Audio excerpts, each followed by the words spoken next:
All right. We're ready. Don't worry. We're going to try it a little different this way. We're going to get started this way and make sure everything is good here, and then we'll go live at TikTok. Let me get on my headphones. Can you guys hear me okay? It is time for the Sharon versus TikTok extravaganza. Let me get these on real quick. You don't have headphones on? Can somebody give me a 5x just to let me know if my sound's good? Can you hear me okay? Yes, I think so. And we will be going live on the TikToks. Here, will anybody show up, or is it time for me to hang up my debunking hat? Maybe time. Thank you, Charlie. All right, we are just making sure we're all set up here, and we will get going. Let me text one person here.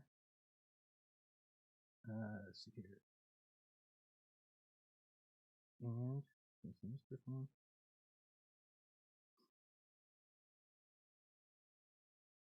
All right, here we go. We got that one.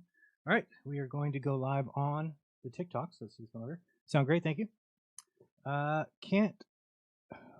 that guy comes in, I'm going to ban him because I don't know if you guys noticed I think he's a bot. He flipped into a different person last night and started speaking on behalf of the globe. It was very strange indeed. All right, here we go. Let's get started at the TikToks, I think.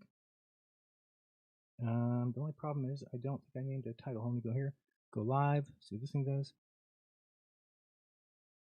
Oh, so it wants to know what to call it. We'll call it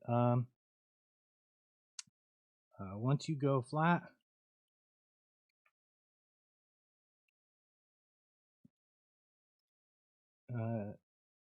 The smart ones come back. Once you go flat, truthers go back. I like it. I like it a lot. All right, here we go. Truthers go back. Wait, you can't. That's too many letters. Once you go flat, truthers go B. That's too many. Wow. Once you go flat, go back. Try that. That's good enough. All right, we are good. We're going to go live here, and then we're going to start the vehicle. We should be good to go. Let's go live, see what we're doing. Now we'll start the intro. See you guys after that. Hopefully people at TikTok show up. Let us see.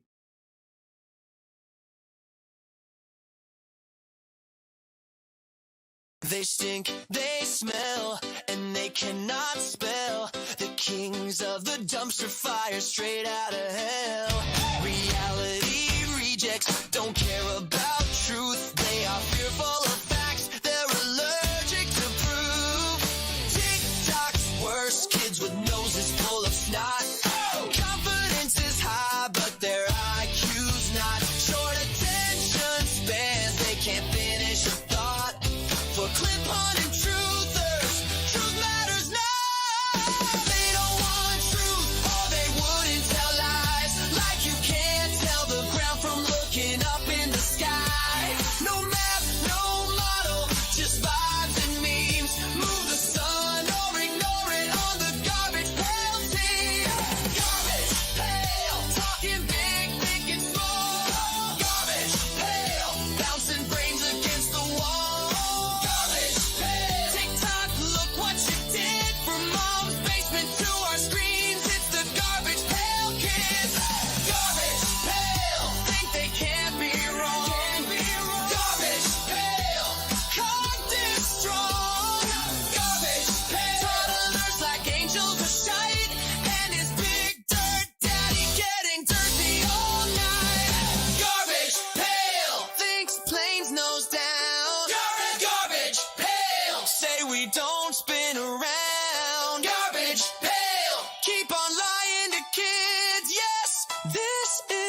They stink.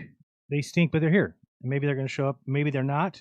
If they don't, hey, maybe it's my clue to give up the debunking. Maybe it's over. Maybe Flat Earth is truly over. Let's get on with the thumbnail, show you what's going on tonight, as it is another Friday evening, Friday late night live of the TikTok Garbage Fail Kids versus Jaren.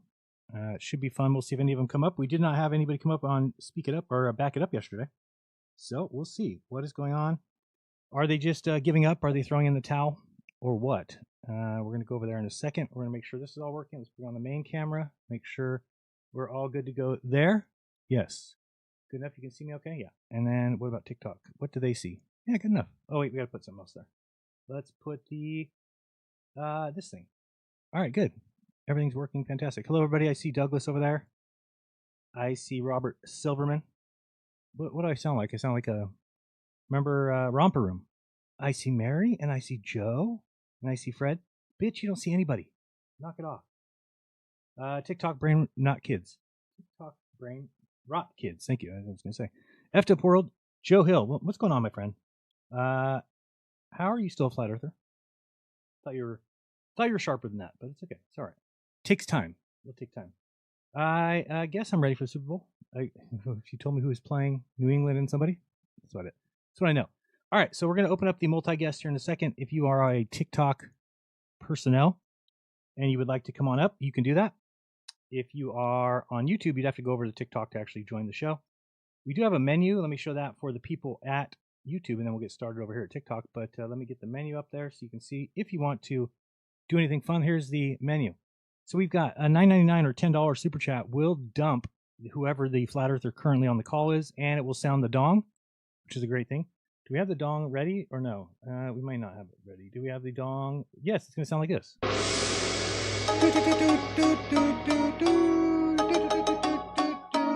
Bong. Yes. But it's called the dong. It's called the dong. It's not called the gong. It's not the gong show. It's the dong show. So that is $10. You can get rid of whoever's on there. For $5, you can add 5 minutes to the current TikTok Flat Earther. If somebody wanted to do that, I don't know why. They could. $50 will get you a co-host on the show. You get to join me for the entire show. You cannot be donged at all. And for $60, Jaren must switch to being a Flat Earther for the rest of the show. So that would be fun if people get tired of me being Glober. I would love to be paid $60 to go back to my Flurf days and talk about perspective and the dome and how lights bounce off the dome. Okay, that's what the menu is for. There you go.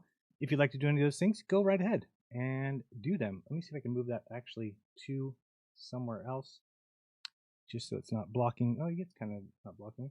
What if we put it up here-ish? Can we do that? Yeah, I don't know. It might show up in the TikTok feed, but it'll work. All right. So TikTok, you don't see there's all kinds of things all over my screen on YouTube. TikTok's looks pretty clean. We also can add a couple things if we need to. A couple more people showing up. All right, I'm going to open up the multi-guest, and we will get it going. Oh, I want to start with one thing first. There's nobody waiting anyway. Get in line if you'd like. But I do want to do one thing first, just in case anybody's going through withdrawals or needs some sort of medications. We got this for you. We'll show you this if we can get this everywhere. How about here? And I think we go like this. Looks pretty ugly, guys. You're going to have to deal with it. Just deal with it. Here we go. Enjoy. You recently felt confused, upset, or emotionally challenged by unexpected facts. Maybe someone you trusted suddenly changed their mind, or worse, accepted reality. Ask your community about Copium. Copium is a once-daily emotional stabilizer designed to help you dismiss inconvenient truths.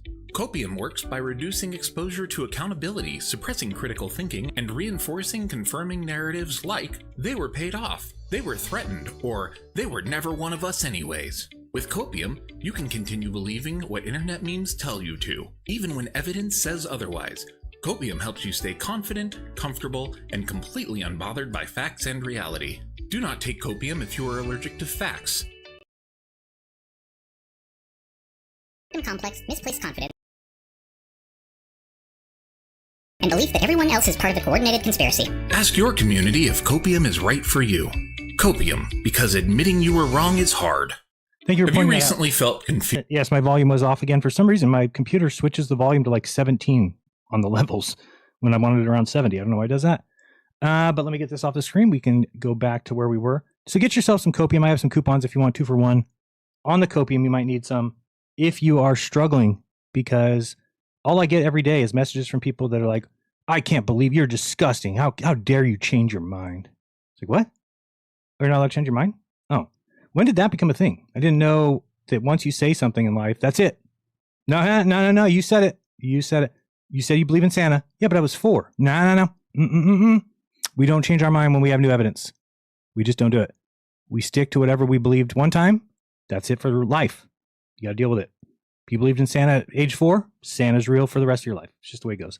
So, I got to get used to that. It's a little different for me. We do have somebody joining us. Thank goodness. Let's see. Let's move this up here because it's, oops. We've got, I thought it said ET something. Hold on. What is this? What? Accept you. Sorry. I don't know why this is not working. Hello. Hello. How are you? What's up, Jaron? Let me just get this in order because we got that out of the way. I don't know how to move your little person up there. We'll not worry about it. All right. And I'll start your clock. You got 5 minutes, whatever you want to do with it. Enjoy. Oh, cool. Wait, is this the same kind of format like you used to have about like you call it like Speaker's Corner, or is this like a different kind of thing? Sure. I mean, for the most part, this is mostly flat earthers from TikTok coming up to yell and scream at me.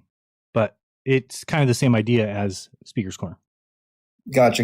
Okay. So yeah, I mean, I am a flat earther myself, but given that I have a limited amount of time, I want to ask you about something that, like, I guess you were just sort of talking about earlier as I just joined your live, which is, so you were 1 out of either 3 or maybe even 4, because I'm still not sure about the position for the like the cameraman that went down with you guys to Antarctica, right? Because he's come out as a flat earther that I've heard him say, but other people are in contention with that. But either way, at least with 2 other flat earthers, namely Austin and the other girl, what was her name, like Elizabeth or something? Yeah, Lisbeth. Yeah, that's right, Elizabeth. Yeah. So okay, so given whatever you guys observed in Antarctica, why do you think it is that only you were the one to leave and come back to the States, changing your mind as opposed to the others? Well, I think Lisbeth has said she's no longer a flat earther, last I checked. So that'd be another one. And then I think same thing with Jonathan Morandi, although he's waiting to the documentary to say anything about his position. So for all I know, he's remaining a flat earther. As far as Whitsitt, when we were down there, he seemed to be in line with me, that everything we saw matched the globe, that nothing we saw matched the flat earth, that we would have a lot of thinking to do, a lot of, reassessing to do.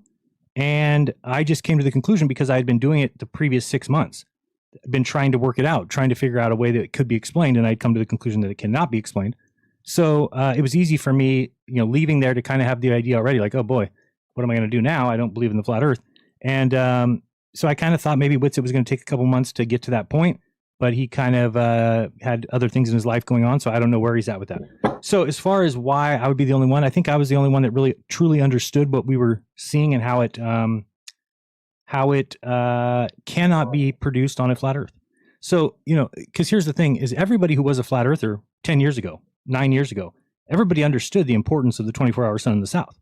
It was just, that's why everyone said it didn't exist, because our model didn't allow it to exist. And there was no evidence of it, right? So, I mean, those two things look pretty good. Hey, if the earth is flat, there would be no 24-hour sun. We go looking for evidence of the 24-hour sun, couldn't really find any.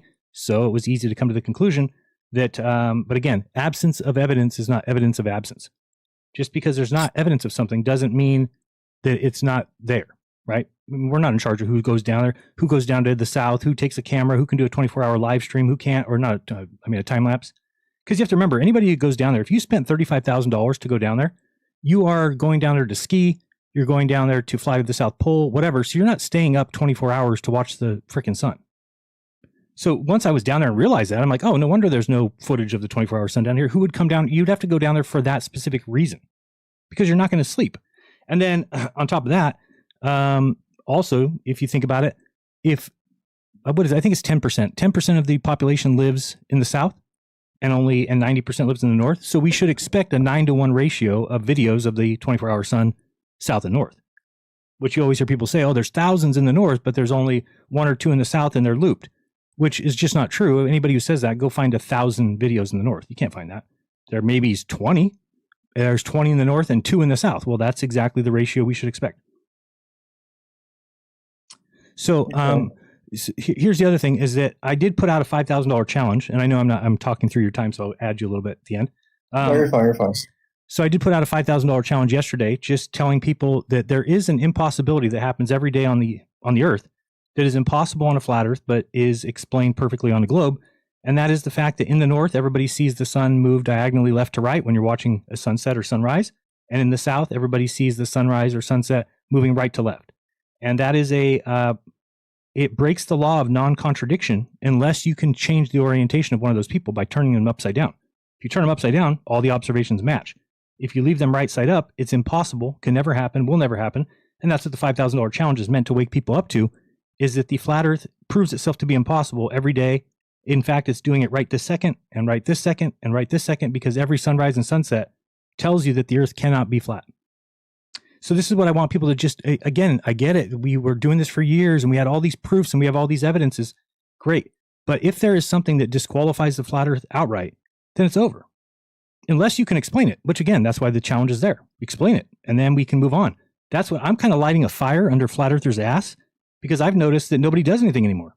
These guys want to hang out on TikTok. They want to repeat the same debunked garbage. Nobody's actually doing any work. Where's the work that used to be done? Who's sitting at home right now trying to draw a map to figure this out? Nobody. So flat earthers have become so complacent in their just disgust with globers and with their disgust with science that they don't even think they need to do anything anymore. Pretty sad. Because you do need to do something, because you don't have a map and you don't have a model and you can't explain the sun and you can't explain the moon. So you're never going to take over anything. Whatever Dave Weiss is telling you guys, like, oh, we're on the precipice and so, it's just a matter of time till we hit the teeter-totter and we tip over to the tipping point. Yeah, right. You don't have a map. If you think you can come to the world and say the earth is flat, the very first thing people are going to say is, where's the map? Show us the map of the earth. And if you can't produce that, then everything you're doing on TikTok is a waste of time. Everything you're doing, getting in these live hangouts and getting together and having all these great talks and everybody loves it and everybody's friendly and whatever, but you're wasting time because it will never change the world until you can produce the one thing you don't have. So, I mean, I don't know, and that's a long-winded answer, but basically that is the answer, is that I think that I spent 6 months trying to talk to people about, hey, if we see the sun do this, it's impossible on a flat map. And what I saw right away is everyone saying, oh, no, it's an apparent sun. Oh, no, it's a dome refraction. Oh, no, it's a reflection. Oh, no, it's anything that they could say rather than to admit that we might be wrong. And that was embarrassing to me. It was like, okay, but you realize we could be wrong. And it's possible, right? I mean, if the globe describes everything, it'd be like, let's say you've got let me think what it would be. Like you go to Disneyland and you get that brochure that tells you where all the rides are and what times the shows are at and everything. Let's say you have one of those and it just completely gets everything right. It's nailing the times. It's getting, what time is this going to happen? What time is this going to happen? Everything's perfect. But then somebody comes along and tells you, oh, that brochure is wrong. Here's the brochure you want. And you're like, oh, really? So you bring out the new brochure and it's got no times listed. It's got nothing. It doesn't even have a map. It's just a brochure that says like, you're at Disneyland. And you're like, well, what am I going to do with this? They're like, oh, that's way better than the other one. The other one's garbage. No, the other one gives proper times. It accounts for it gives me a map of where everything is. So how can yours be any better if it just has words on it that say Earth is flat, which is kind of the equivalent.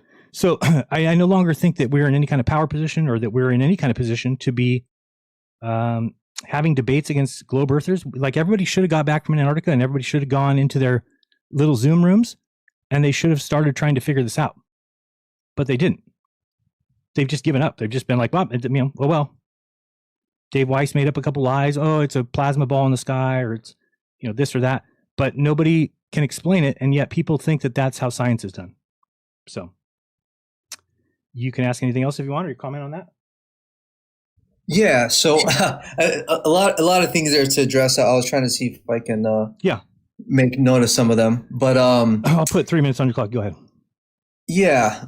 So let's see. From what I could make out from there, so 3 things I can address. One is a map or even model even, like necessary if, and you probably would have contention with this, but like you just hypothetically speaking, is a map or model even necessary if the people going out there and doing, real world observations, fail to detect any type of curvature, and especially that which is expected at like the average rate of 8 inches per mile squared or whatever it is, right? Is it really necessary? That's number one.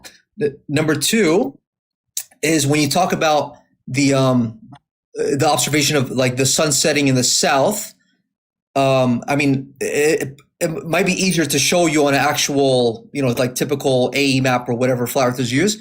But like, typically this argument is done from like the vantage point of Australia. They'll say, oh, we should see the sun moving the same way. But the way I see it is like, if the sun is really circling over the top of the flat earth, it's like the reason why you would see a right to left motion for the sunset in the south is because if it's doing this arc motion, like, what is it, east to west or whatever it is, like, because it's not just going straight, it's going in a circular motion.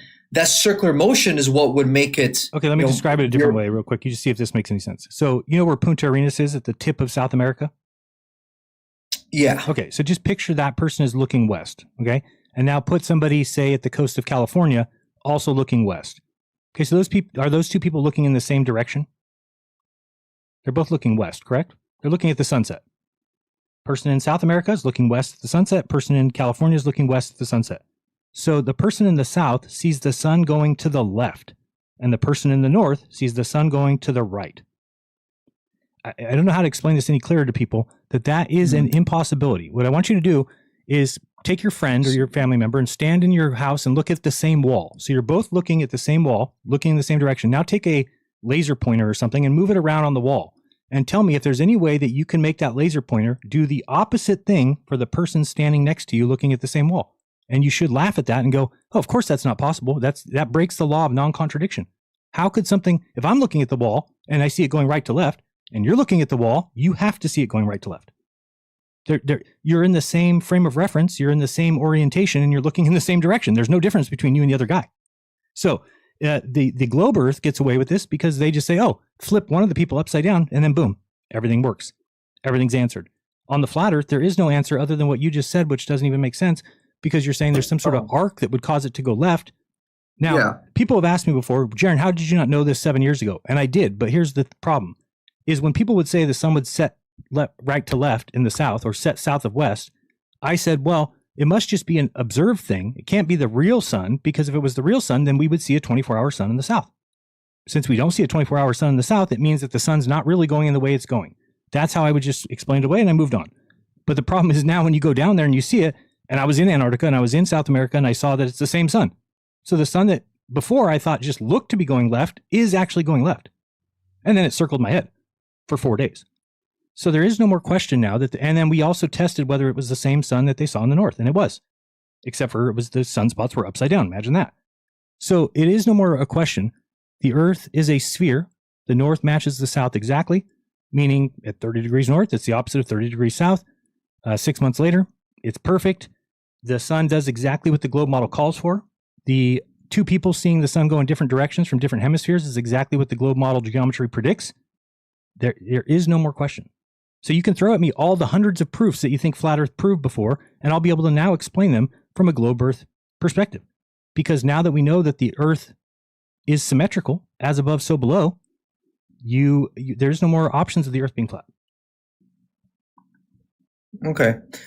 I wanted to just go ahead. I wanted to just one more thing, or was my time up? I'll have to check if there's anybody else in line, but I think right now there's nobody, so we can keep talking. Yeah, I just so earlier with your Disney World map analogy, I thought you were going somewhere else with it. I thought you were saying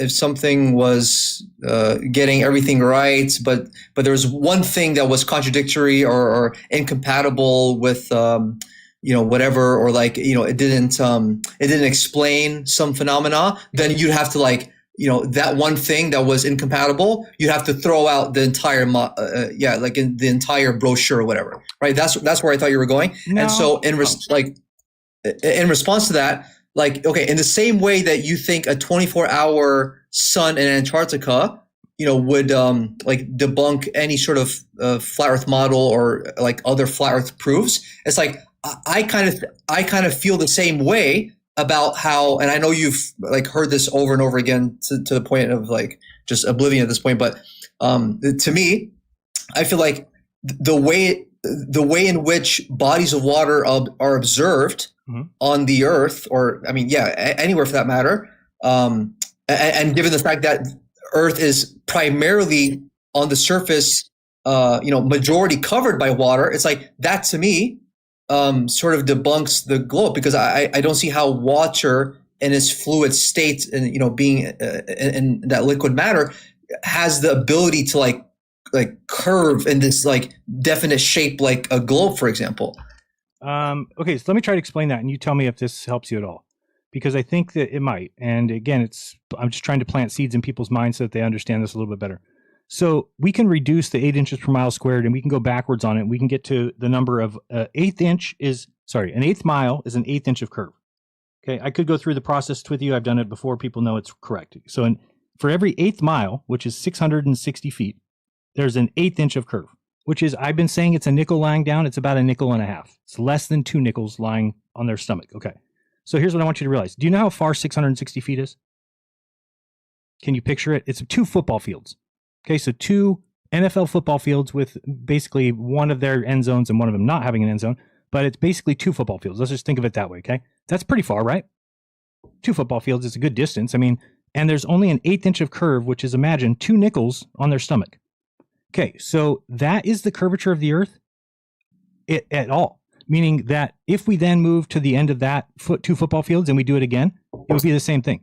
And we do it again and we do the same thing. So I want you to know that you can't even determine the curvature of the water in that small section of 660 feet, but that is the curvature of the Earth.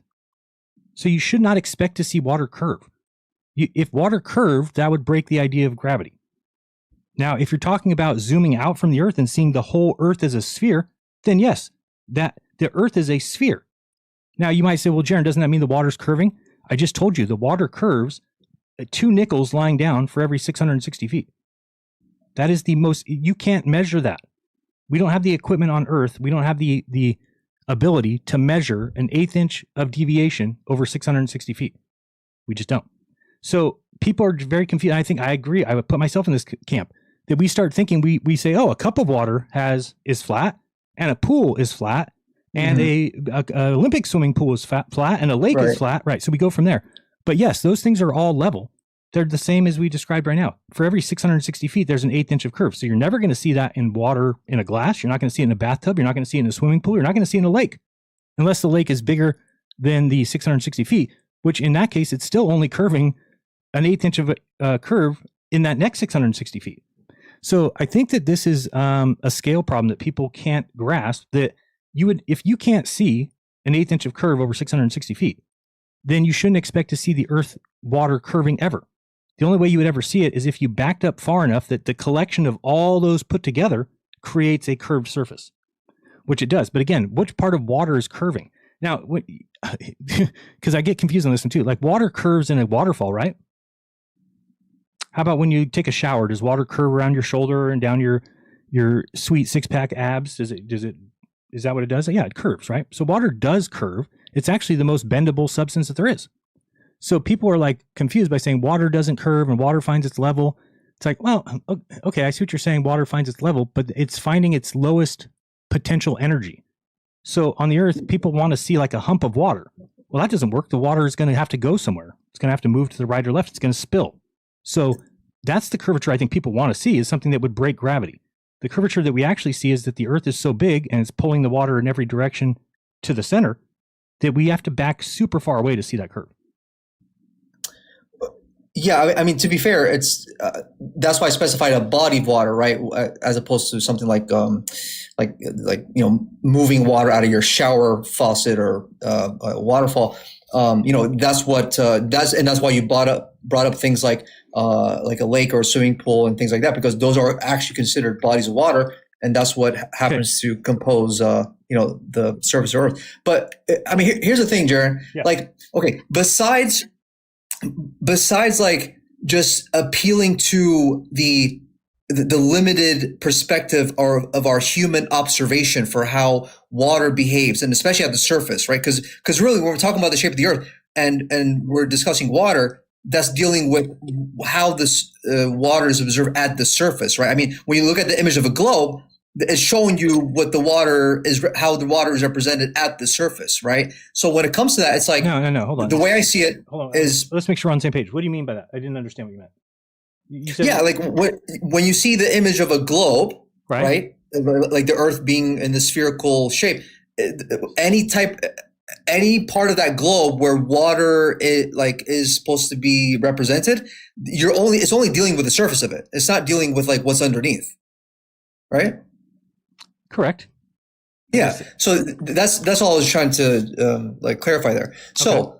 But my sort of like the underlying premise of like where my sort of perspective comes from is it's like I don't even have to necessarily appeal to just observation alone in this like vacuous way. It's like I'm trying to get more of an understanding of like how the physics of large bodies of water behave. And the way I see it is, once a significant volume of water is, in this uniform, is found in like one localized, uniform, cohesive way, which we would look at and consider a body of water, right?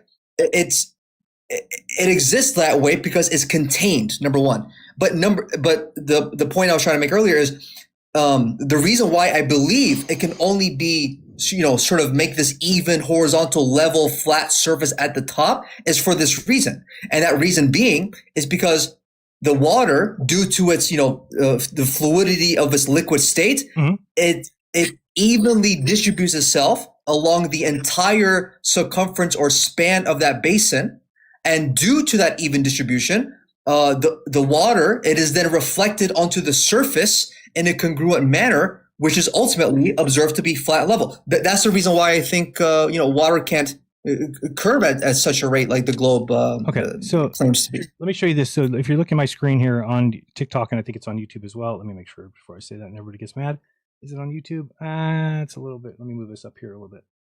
Can't really see it on YouTube as good, but it's kind of there.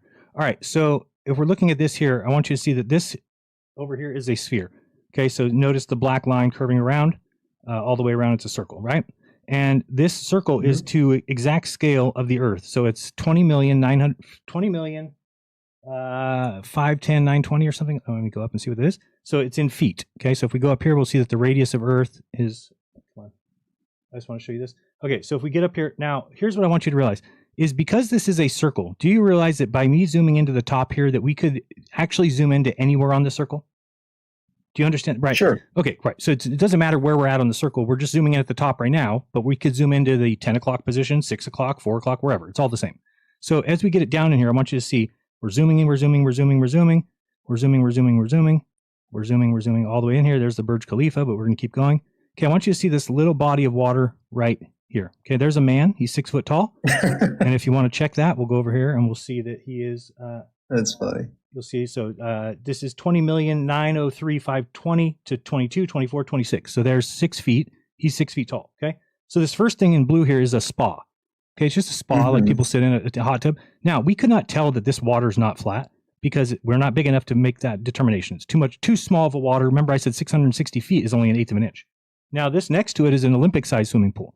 Okay. It's also flat at the top, right? Mm-hmm. Now, what I want you to realize is if we can just take this pool and keep multiplying it for the entirety of the Earth. Mm-hmm. So why would the curvature change? Think about it. If we zoom in here and we see, look how close we can get. We can get in here and we say, oh, this water is not curving. It's a flat, level body of water. Okay. So if that body of water can just be repeated over and over and over again for the entirety of the Earth, all the way around till it comes back to itself, then do you understand that you're not going to see that curvature unless you zoom out like this? Now look watch me zoom out. Still flat. Uh-huh. That line's still flat. That line's still flat. That line's still flat. That line's still flat. Still flat. Still flat. We don't even notice that it starts curving until we get this far away from the Earth. So now, if you're telling me, well, oh, but Jaron, the curvature of the Earth is matched by this circle here. That's what you're basically saying. Is you're saying, because we can zoom out and we see that this is a circle, you're saying, therefore, the water must curve like that. No, it doesn't. We just said that Olympic-sized swimming pool can be repeated throughout the entire Earth. So there is no curvature like you're thinking.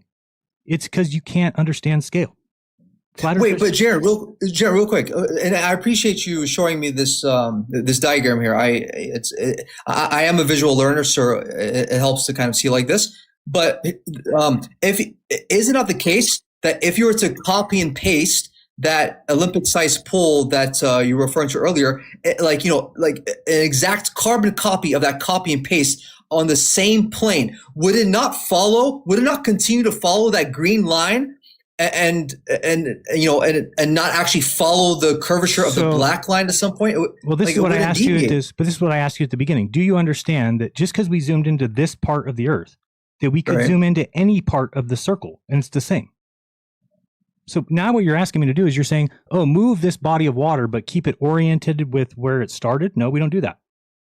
What I'm saying is you could then move to the left here. You could take this pool and put it here. And then we could move it, and then we could keep going, move to the left, and take that pool and put it next to it. And you could just keep doing that. Now, we'd have to change our orientation on the screen, because you're right. If we just kept pasting this square like this, well, the Earth starts curving away, so we're going to miss it. But we're not doing that. We're just going to zoom in just like we did here. Just like we zoomed in, just imagine that we could zoom into anywhere. Could be here. Same body of water is going to be there. Could zoom in on the side. So if we pull all the way back here and we say, well, what about over here, Jaren, on the right side or something? Let's go over here where it's deviating. So over here, any part of the circle is the same. So if we zoom into this part, it's the same thing. Now, if we get close enough, we'd have to get all the way in there close enough. And then the body of water that we just saw would be this way. It's still going to be tilted because, again, just picture that being rotated to the top of the sphere, right? Just like we zoomed in and we saw that body of water at the top middle, you could just rotate this part of the sphere till it's at the top middle and then zoom into that part. So there is no curvature of water like people think. Now, why did Globers not really explain this well? I don't know. I think there's a lot of things they didn't explain well. Did they do it on purpose? Did they mean to, keep this going so that they could keep making money off it? I don't know those answers. But it's easier than I thought. Once I got back from Antarctica and started looking into this, there's so many evidences that I see now that I'm like, oh shit, I didn't understand scale. We are too small to see the curvature of the Earth unless you back away and look at the planet. Then you can say, oh, the Earth is a sphere. It doesn't act as a sphere. This is why NASA says treat all aircrafts as a flat non-rotation. Right. Why would you want to tell them to treat the Earth as a sphere or rotating if it doesn't matter? It doesn't matter to what you're doing on the Earth. We're too small. Even airplanes don't need to know that the Earth is curving away, because the airplane is made to keep its nose up at 2 degrees or whatever it is, and then it maintains its level flight because it's the way the vector goes down towards the Earth. It changes every second that the plane's flying.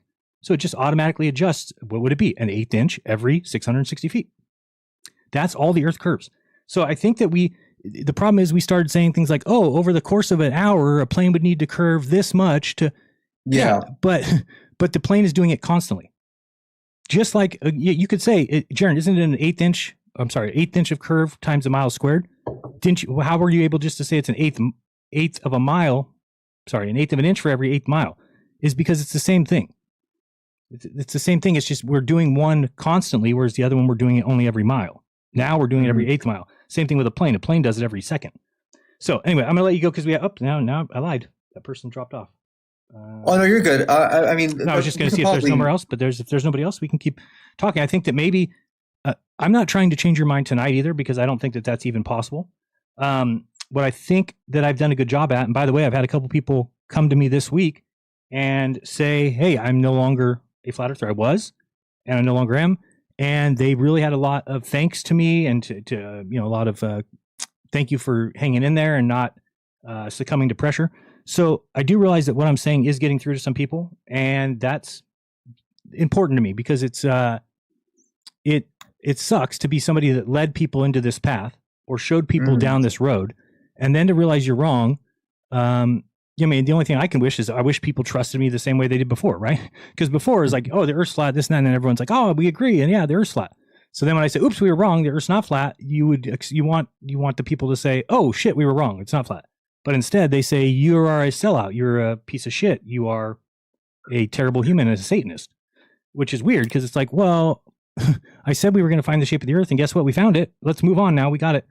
But I didn't know that I'd be having to wrestle with these people and to, lose best friends like Dave Weiss and to lose basically everything. So I just wanted to say that I'm trying to plant seeds so that what I just said to you, you probably have never heard. You probably never heard somebody say that we could take a small swimming pool and just put it on everywhere on the earth. Think of a pool in somebody's backyard that you've been in your life, and just picture that you could take that pool and put a pool next to it, and put a pool next to it, and put a pool next to it, and you could go throughout the entire earth. So why would you then say, well, the water needs to curve? Why did it need to curve? It didn't need to curve at any point. You just kept building pools. The ocean works the same way. The ocean only curves an 1/8 inch for every 1/8 of a mile. And that's not even perceptible by humans or measurable. So that should tell you that unless you zoom out far away from the earth, then that's the only curvature you should be able to look for. And you're not going to find it. It's impossible. So, because this is why everybody got mad or, made fun of the Home Depot earth. Is because the reason I brought up the Home Depot is because it's just, people think of a Home Depot, you can think of a big warehouse like that has level floors. Now, granted, with building things, we put like a little bit of a slant in them so that water, if it flooded in there or whatever, it goes to a drain. So let's just pretend that it's completely and totally level. That if we build one Home Depot and then we build one next to it, we don't ask the people at the first Home Depot, hey, are we level with you? We don't do that. We just build the Home Depot where we're at level. And then if you built a third Home Depot right next to those first two, you don't ask the first two people, hey, are we level with you? We don't care about that because we just build things level on the earth, which I think is magnificent that the earth works that way.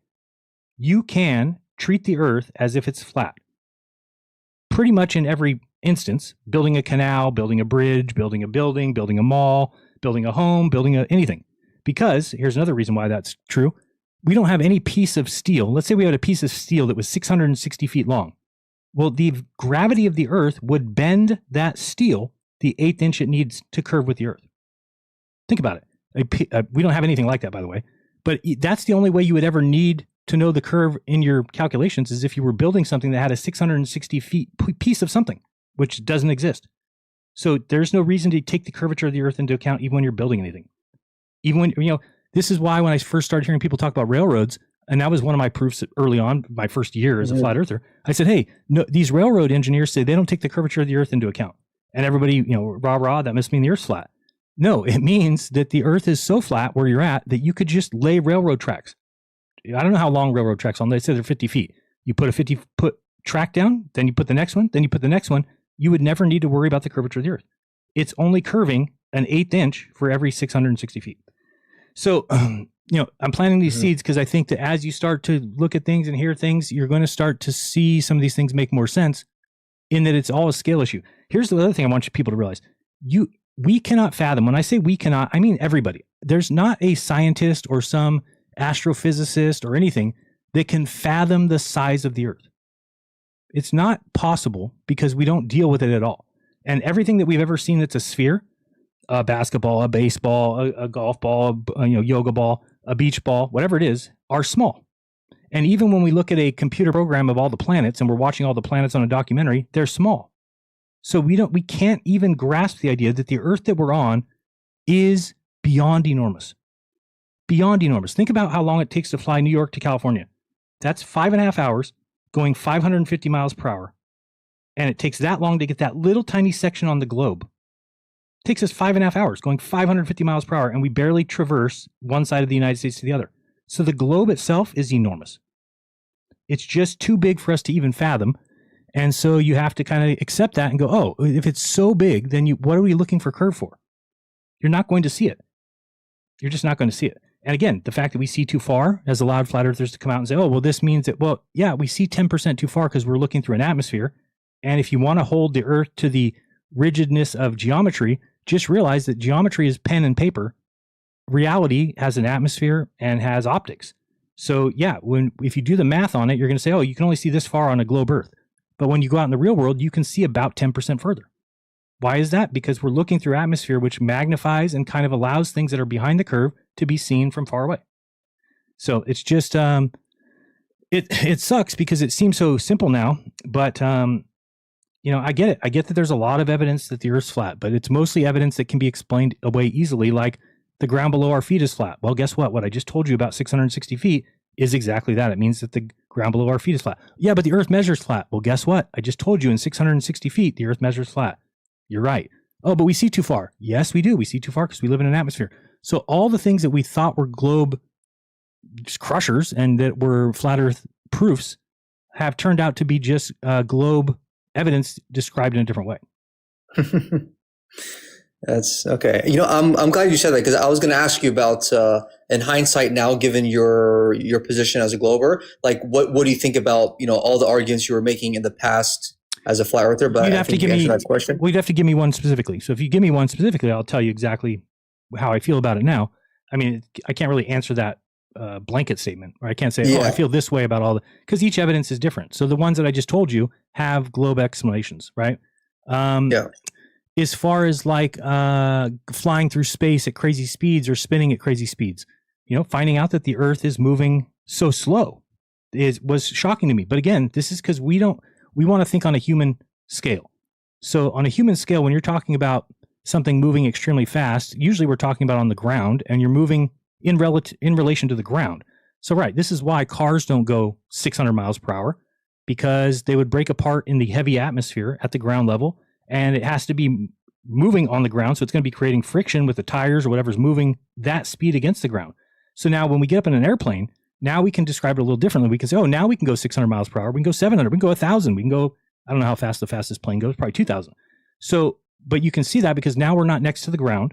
So there is nothing, now that we are in the air, but we're in less atmosphere. So we're higher up to where you can not have so much atmosphere you're fighting against. So you just kind of keep going with that level of thinking, and you start to realize like, and then you realize that the Earth turns once a day, and that's it.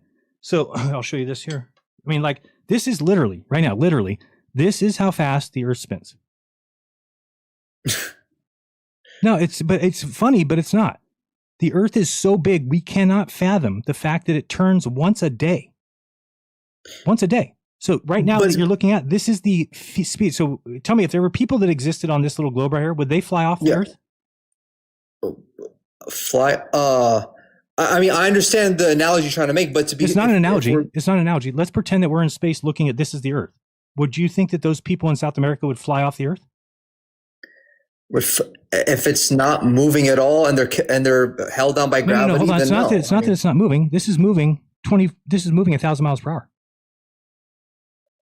It only goes around once a day. Right, but at that scale, you'd have to move it faster. No. It goes around once a day. But not at that scale, though, of your little globe there. This is scale. This is a scale model. Right, and so if you're gonna use, if that's a scaled model, right, and you're also going to scale the speed of the rotation, you're also going to have to scale that as well, which is going to be faster on the smaller globe. That's my point. No, but this is why we measure rotations in rotations per day, not in miles per hour, because you're right. If it only goes around once a day, that's the same for the sphere, no matter what the size is. But again, the size is going to move the speed faster.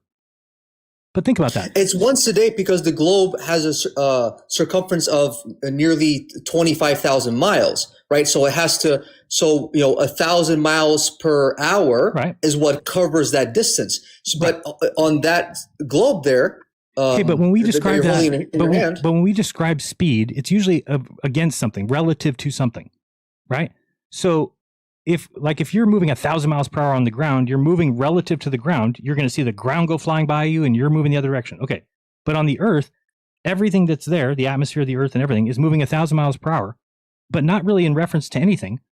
Just, I guess, like you said, the circumference is 24,901. So it does that in 24 hours. So we say 1,000 miles per hour.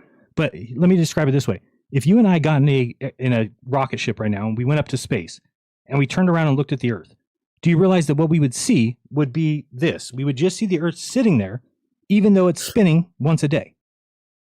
I mean, that's what the ISS live feed seems to show us, yeah.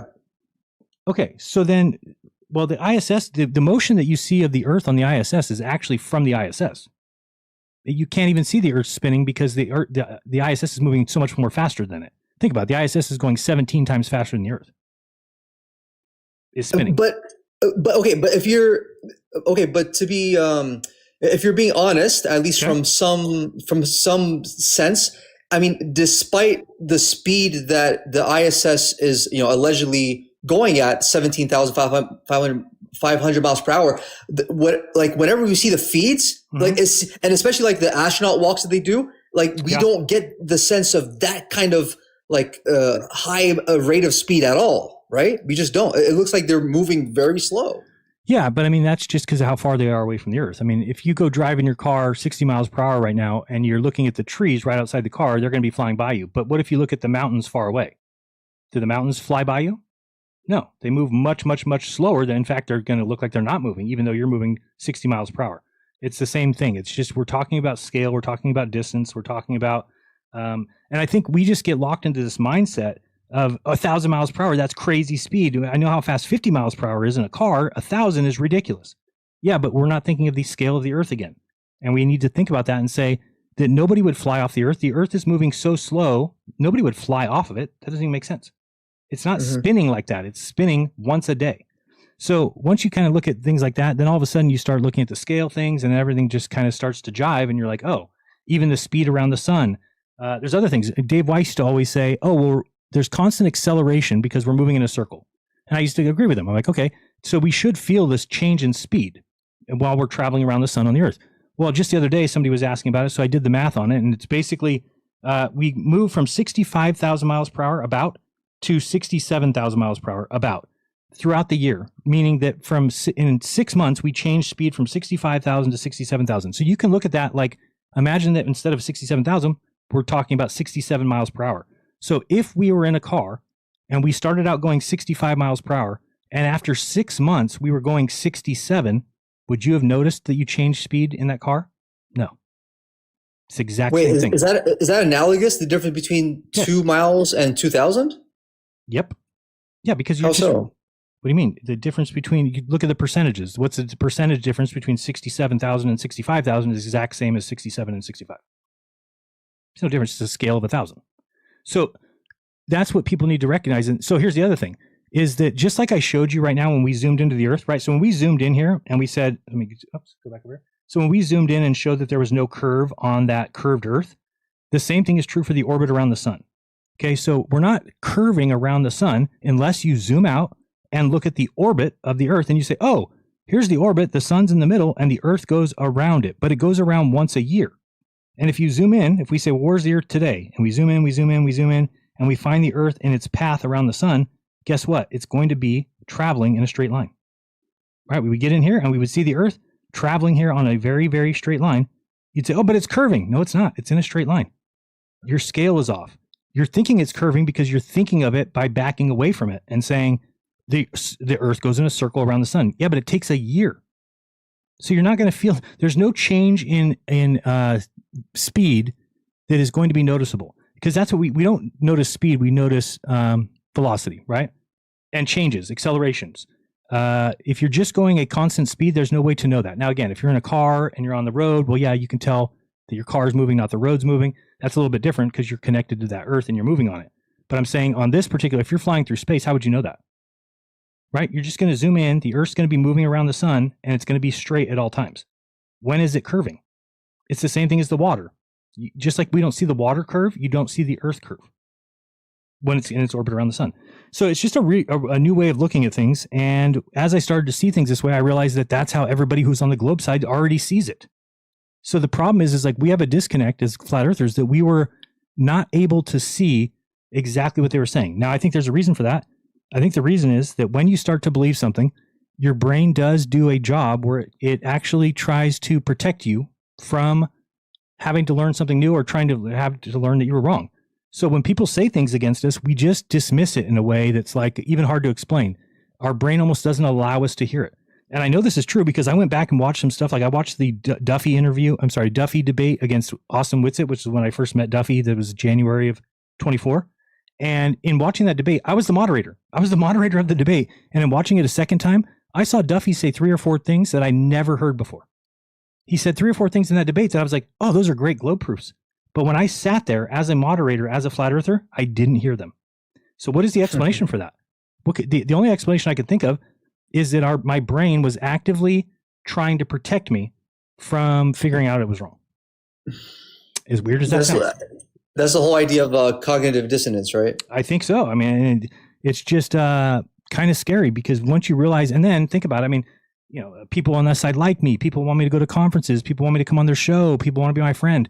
It's so hard for your brain to say, no, I think the people telling me they hate me and to drink bleach and to not have children, that's the side that's right. And the people telling me they like me and I'm funny and all this stuff are the ones that are wrong. It's like a very difficult thing for you to even pretend that your brain would be able to fight through. It just so happened when I went down and saw the 24-hour sun, there was no more, my brain was like, oops, we saw that. Not going to be able to fix that for you. Oh, man. No, I got you. Okay, so I just want to ask you one last thing. I think you already sort of alluded to it, but earlier you were saying like, oh, you know, we, from our perspective as just like these like little mere human beings standing on the surface of the earth, we can't fathom the size of the earth. And I would agree with you. Mm-hmm. But relatively speaking, given like the infinite, like, you know, never ending, ever expanding size of the entire universe, I mean, that is actually what would be unfathomable. Right. Like, because that relative to the earth actually is just like, is almost insignificant and minuscule, almost trivial, you know? So the question is, have you now totally bought back into the modern, you know, consensus on cosmology, of like the whole, you know, idea of like the Big Bang heliocentric idea, and like there's all these other planets also orbiting the solar system and exoplanets and other galaxies? I mean, do you believe in all that as well? Because that would be like almost exponentially more astronomical and unfathomable of a size than the Earth would be. Yeah, no, I still have problems with some of that stuff. Now, I think that before, let's say when I was a flat earther, I thought that we were being lied to, and so I was very interested in all those things, right? And then finding out that we weren't being lied to about the shape of the Earth as far as it being a sphere, maybe just kind of go, okay, so, you know, would they be lying about the speed? Would they be lying? Now, for all I know, maybe they do, right? But I'm just looking at things and saying, what makes the sense? And as far as the Earth spinning, because it spins so slow, that makes sense to me. It makes sense that the Earth would spin. Now, again, am I still open to geocentricity? 100%. Why would I not be? And I think that that's even hard to ever prove, because I think it kind of goes with the relative nature that if you're on the Earth, the sun goes around you. If you're on the sun, the Earth goes around you. You know, so you could take whatever body you're on and really call that to be the stationary one. If you're on Mars, everything would look like it moves around Mars. If you're on the moon, everything looks like it moves around the moon. So it's just kind of, is that just a relativity thing? It seems to make more sense that the Earth moves around the sun. That's what's easier to describe things. Otherwise, you're going to have to change the size. Now, again, I'm open to that. Here's what I was telling people. Like, if you want to start talking about, hey, Jaron, could the sun be smaller? Could it be closer? All those things. Sure, let's talk about those things after everybody agrees that the Earth is a sphere. Once you agree that, then now we can go from there. But if you're talking about on a flat Earth that's literally impossible, then I can't help with that. Let me show you one thing and then we'll be done. I just want to show you this because it'll finish off the thought that we had earlier. Hold on, make sure you can see this. I gotta move this back in front. Hold on one second. So RGB paint, move to the what? I appreciate you having me up, by the way, Jaron. No, I appreciate you coming on and being, I mean, this is what I think that I expected more of, and I just learned that TikTok isn't really like that. It's kind of, wait, why is this, hold on. Why is this not coming over here? RW paint, turn it off and on. I don't know how to bring this up. Full screen rotate layer. Bring to front. Where did it go? This thing here is not able to be up. All right, well, you can kind of see it there. I know it's smaller than I would like it to be. Let's go with this one and move it out. All right. So just I want you to pretend like this is a racetrack. Okay. So we all show up. We're going to watch the races. And let's say that there's bleachers out here, like, hold on, this one. And is that the pen? And we got like a gray. Okay. So, sorry. Let me move this back over here so I can see my pen colors. All right. So we're going to go brush and we'll go with a gray. Okay. So let's say that there's bleachers out here like this. And there's bleachers on the inside looking to the outside of the track. Now, what I want you to realize is, since this is a circle, do you realize that everywhere on the circle is the same? So just because I'm going to talk about this area right here, we could move this to anywhere on the circle. Sure. Okay. So if these two people were looking at each other, okay, so let's say this person here is looking, I need a different color so it doesn't cross the road. So this person here is looking this way, and then this person here is looking this way, okay? So now if a car comes around this track, the problem is going to be if we ask those two people, hey, which way was that car going? This guy is going to say, oh, it was going left to right, right? And this guy's going to say, oh, no, it was going right to left. Okay, so this is what flat earthers want to bring up when you talk about the setting sun. They say, oh, but just by looking at north and south, it flips for each person. Okay, I get you. But if we want to, because hey, thank you very much. Motion is absolute. Okay, I mean, motion is not absolute.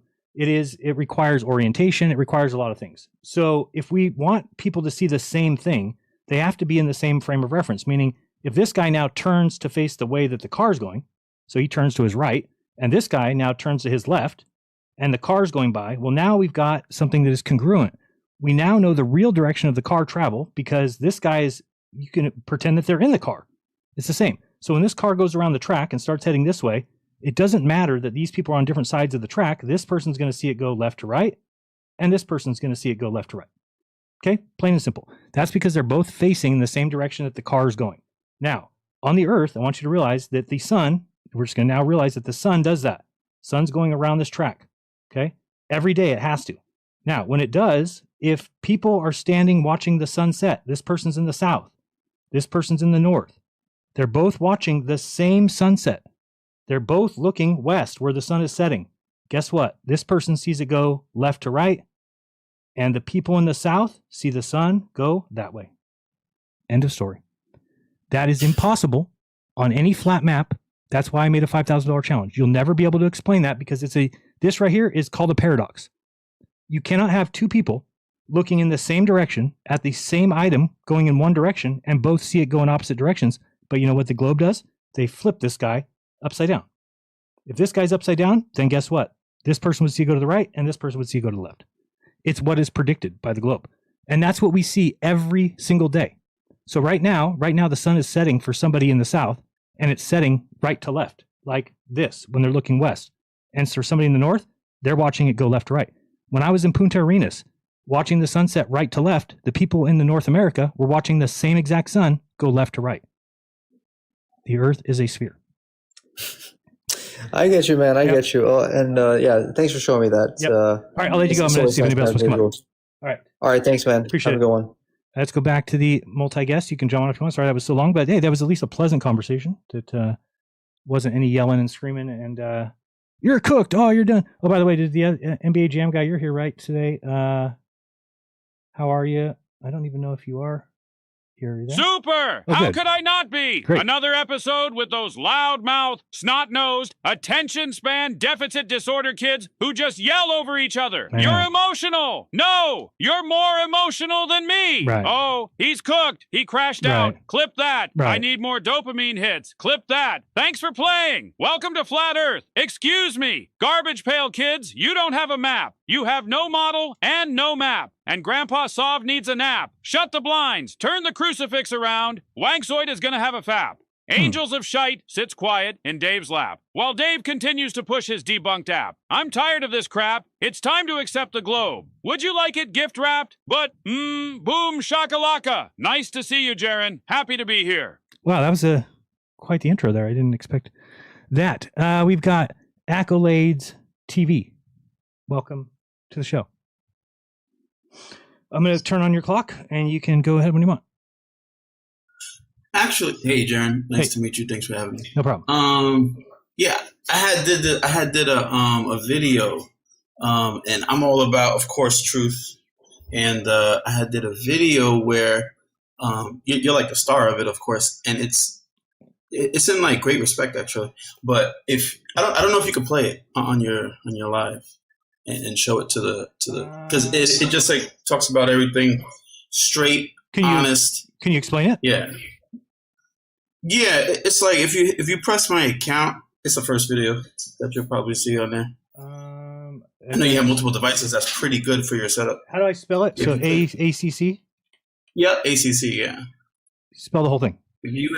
ACCALADE. Okay, Accolade and TV. Yeah. Okay, this one here with the blue. All right, so it'll be. Let me see. It's the one to the left next to this one. Let me see if you could click my account. Yeah. Oh, maybe you could slide it over a little bit. Can you slide it over a little bit? Well, I'll move it up like this if you want, like that. Oh, okay. So is this it right here? You found? No, this ain't it. This ain't it. Sorry. It's in the video section. Okay, right there, Jeranism. There you go. Oops, sorry. Okay, so I appreciate that. this video here that has nothing on. Okay, that one. Yeah, that one. Yeah, that's it, Jeranism. Correct. I appreciate that. You're welcome.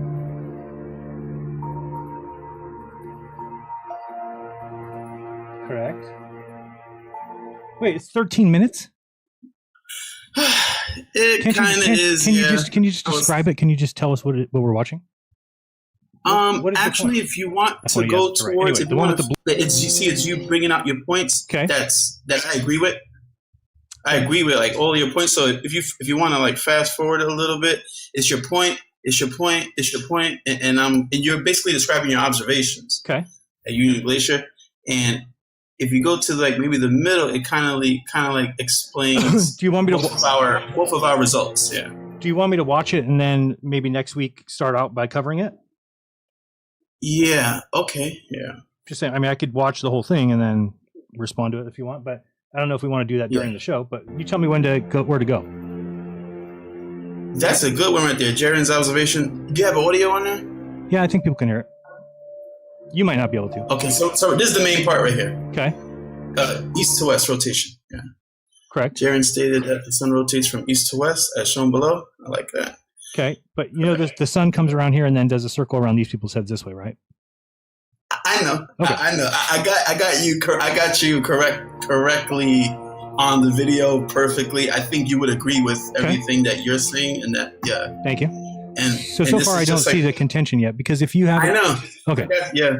And then you saw the $5,000 challenge, right? Oh wow! I never knew about that. I just wanted to show you from me, honesty and stuff like that. So you're watching it right now, and this is like the best ever. Correct. Okay, but real quick. So, like I said, everybody in the South sees the sun go to the left. Correct. I hear that in the video. I put that in the video. All right, but you realize that the map you're showing is not doing that. I see what you're saying. Okay. And it's all congruent to. I'm in agreement with the video. It's not congruent. I think you would be in agreement with the video, though. Right, but it's not congruent with reality. I don't want to say the ending part of it, but I want to know what you would think at the ending part. Okay, sure. And it's coming up. Yeah, that's all. So that's the correct rotation. I make sure I keep the rotation. See Jaren's exact location. I like that. Jaren's exact location. Okay, right there. See it? Yeah, I appreciate that. Little point right there. Yeah, but I mean, the weird thing about this video is you're showing the sun do something that it does not do. I understand, and you agree with this rotation. You agree with this. I appreciate that. What do you mean I agree with it? I just said it does not do that. East to west. No. This sun is going east to west. Correct. Okay. And you made that very clear in a lot of your examples, and that's what I wanted to be in agreement with. Yes. Correct. I mean, It's kind of funny, though, because it's like people say it's going east to west, but it's also going west to east. If it's going east to west, how does the sun get back to going how does it get back to the starting point? It has to go from west to east as well. Okay. I appreciate that. Highlight. The sun is above the tropical I know there's a lot of flat earthers that probably don't agree with you, or they're mad at you, and you was with us for a very long time, and then of course the switch kind of hits the heart, hits the, you know what I'm talking about. We all understand that.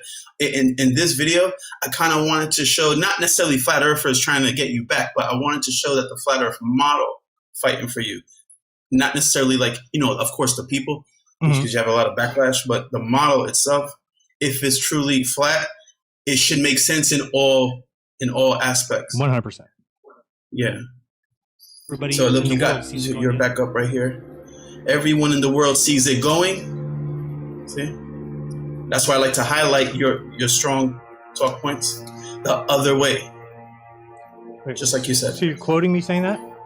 Yes. Let me hear it again. And then I highlighted it. Just want to make sure I was the tropical Capricorn. So therefore, and then here you go again. Right going this way, how come everybody in the world sees it going the other way? Right. Okay. Everyone in the world sees it going. Correct. If you go back to your flat Earth map, the sun's going to the right, but everyone in the world sees it goes left. Correct. Or in the people in the south. Yep. Appreciate that. The other way. Correct. Wanted to highlight that.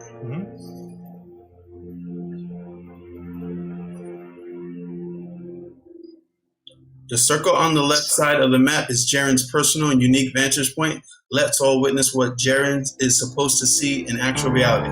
And the rotation is correct. And now that right there is the azimuthal personal view of a person. Okay, hold on a second. Why can't this person see two suns? No. There's not two.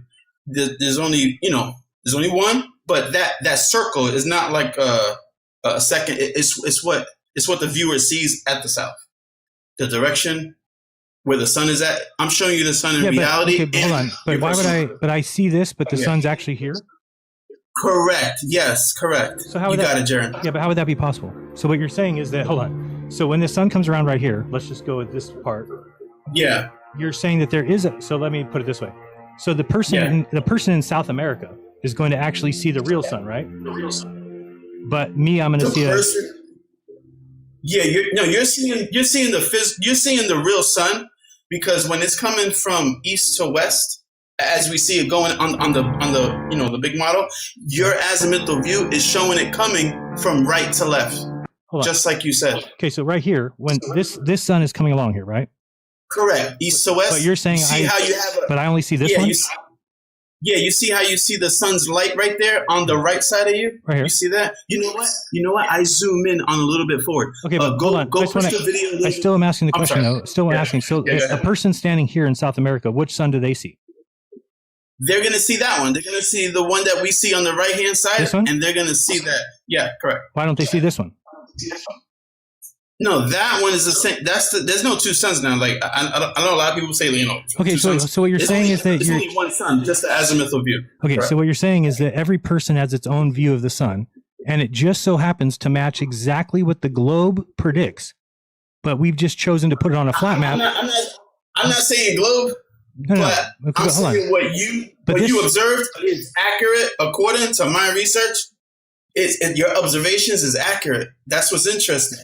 And on this model, hold on a second. Yeah, go ahead. So when the sun is over here, okay, I'll let it play. Correct.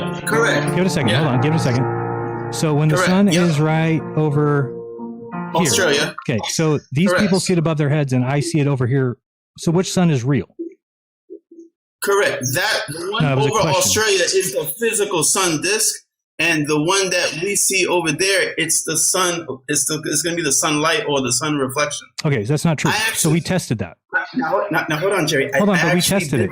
But we tested it. Yeah, I actually did that in real life.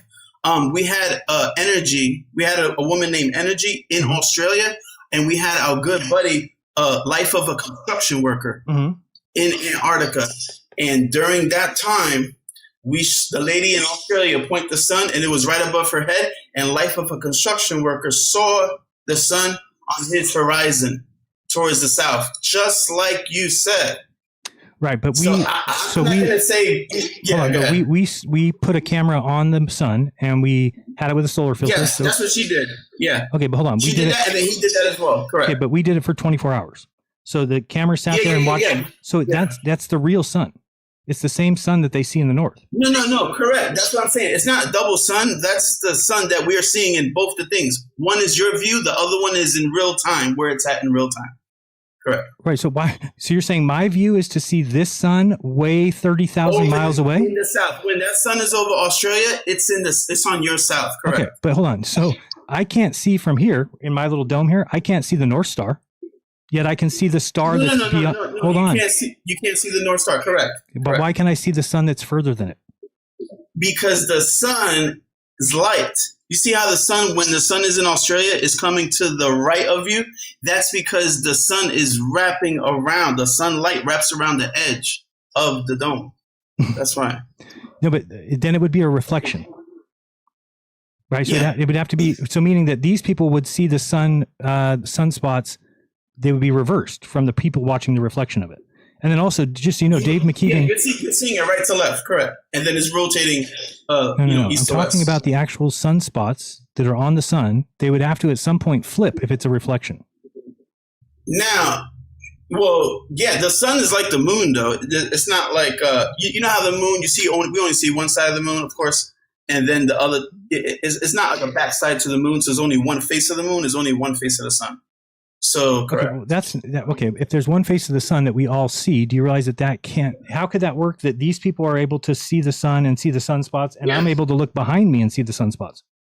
Yeah, remember I told you that the lady that we did that with was in Australia. She saw the sun right above her head, while the guy in Antarctica saw the sun on his south. Correct. That tells you there's a globe. Well, it's happening now. I hear you. I hear you. I know you're a globe now, but it's happening on our flat Earth model, and I just think that's interesting. Well, but hold on a second. So it could happen. Hold on. Let me just say, I could put it on any model. I could put it on any model that I want, as long as I put a circle around the person and say, you see what the globe predicts in that circle. You could fast forward it a little bit, so that, because I zoom it in on that thing actually for you. Okay. I actually zoom it in the summer. Oh, look. So there goes what else is there really you're to say? saying, you're saying what you saw. Besides, you just need to realize that. And I'm in agreement with that. On there it goes. Look, just like that. You see how when it crosses. You see how when it crosses it, that's the physical sun. Okay. You're seeing it from right to left. Do you know outside that, of the east and west rotation? Did you know that every single person in Antarctica? So if we go here, so you'd have to put an infinite amount of circles around the outside of this disc. If you have each person on the outside of that disc, that would be their personal azimuthal view. Now, the person in back of Australia won't see it going from right to left like you did. They'll see it, going from right to left from their personal azimuthal view, because they're outside of the east to west rotation. You've been watching too much Shane. I'm telling you, stop watching Shane. No. But listen. I didn't make Fizz do this. This was a 2003. This is a 2023. And your, TFE was 2024. Yeah. So I thought that was very interesting. Sure. That this was out before that, meaning that it was claiming this already. Yeah. Yeah. I don't know what this is claiming. So where is the South Pole? South Pole is the whole. The South Pole is the south from the north is all the outside. It's it's the ring around. There's a place, the South Pole Station. Yeah. Right, and it's they have a place called South Pole Station. They have a marker for South Pole that they do. Okay, where is it? But in Antarctica somewhere. I've seen the little pictures. Right, but it's got to be able to be reached in 6 hours from here, South America, here from South Africa, and here from Australia. So show me a place that we can get to in 6 hours from each of those spots. Are you talking about the sun needs to reach that? Sorry, what? Are you saying that the sun needs to reach that? You said people can fly. People can fly in an airplane from Punta Arenas to the South Pole. They can fly from South Africa to the South Pole, or from Australia to the South Pole. And when they do that, it takes about 6 hours. So I'm asking you, where on this map can we place the South Pole? That I think you could place it maybe where this guy can get there in 6 hours, and maybe this guy can get there in 6 hours, but never this guy. So it becomes impossible. So here's the thing: in the north. Oh, thank you. We are sending you away. You lost. You got dong. The first time it's ever been used. The dong has been used. We are kicking you out. Thank you very much for being here. I do appreciate it. And I can't get the multi-guest screen to come up, or else I would get rid of you. All right. So thank you for the dong. Who was that? Who donged him? Somebody over here. Let me see who the name is. Who was that? That was the Truth in Aider. Yeah, I mean, again, I'm going to try and shine people on like that, or give them a chance to explain themselves, but it's just insane. It's an insane belief what he's saying. He wants us to believe that this magical sky observation circle is going to manifest for some reason when imagine this sun's coming around here, and now it shows it coming around over here. It's behind me over here. So again, it's very confusing as to is it a real sun or is it not? If you want to say it's a reflection, then it has to reflect, meaning it would be inverted. If it is the real sun bringing heat and bringing light, then how does that work? Then there's two suns. But actually, it's not two suns. It would be infinite, because each of these people is going to have their own sun. So again, if you want to believe that, these are your options. Believe in the sphere, which answers all questions, or believe in the infinite atmospheric dome skies, where they have manifesting suns that are reappearing and appearing in places we don't even know why, but that's just because it's flat. So look how quickly we went from talking about Occam's razor and how easy flat Earth was to comprehend instead of the sphere, and now it's the opposite. Now, because of what happened with TFE and because of the AE map being debunked, there's no more answers for flat Earth. Now they're going to start saying things like there's multiple suns, that there's little domes here. Now, when we used to talk about the atmospheric dome on the Earth, I would say as the sun comes around here, then it gets picked up in the atmospheric dome, it appears, and it sets for that person inside that dome, right? In the personal atmospheric dome. But we didn't say you could just put them everywhere over outside here and that they would do exactly what the globe calls for. That's what you're saying. See, this circle right here, just so you know, is exactly what the globe calls for. But this is what the person sees. So what you're basically saying is everyone on Earth sees exactly what the globe calls for, but it's not a globe. Then you believe in a deceptive God that I don't believe in. I do not believe that God said, I'm going to make the world. Here we go. And yeah, you could explain it by just saying it's a sphere, but it's a secret. It's actually everyone's going to get their own sky dome, and everybody's going to get their own view, and there'll be multiple suns, but not really. It'll be just one regular sun, but then a reflection sun. That's insanity.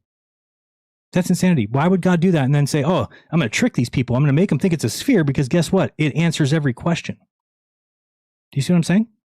So you've gone to the point now that you're so sure of yourself that you couldn't be wrong, that you're willing to invent any.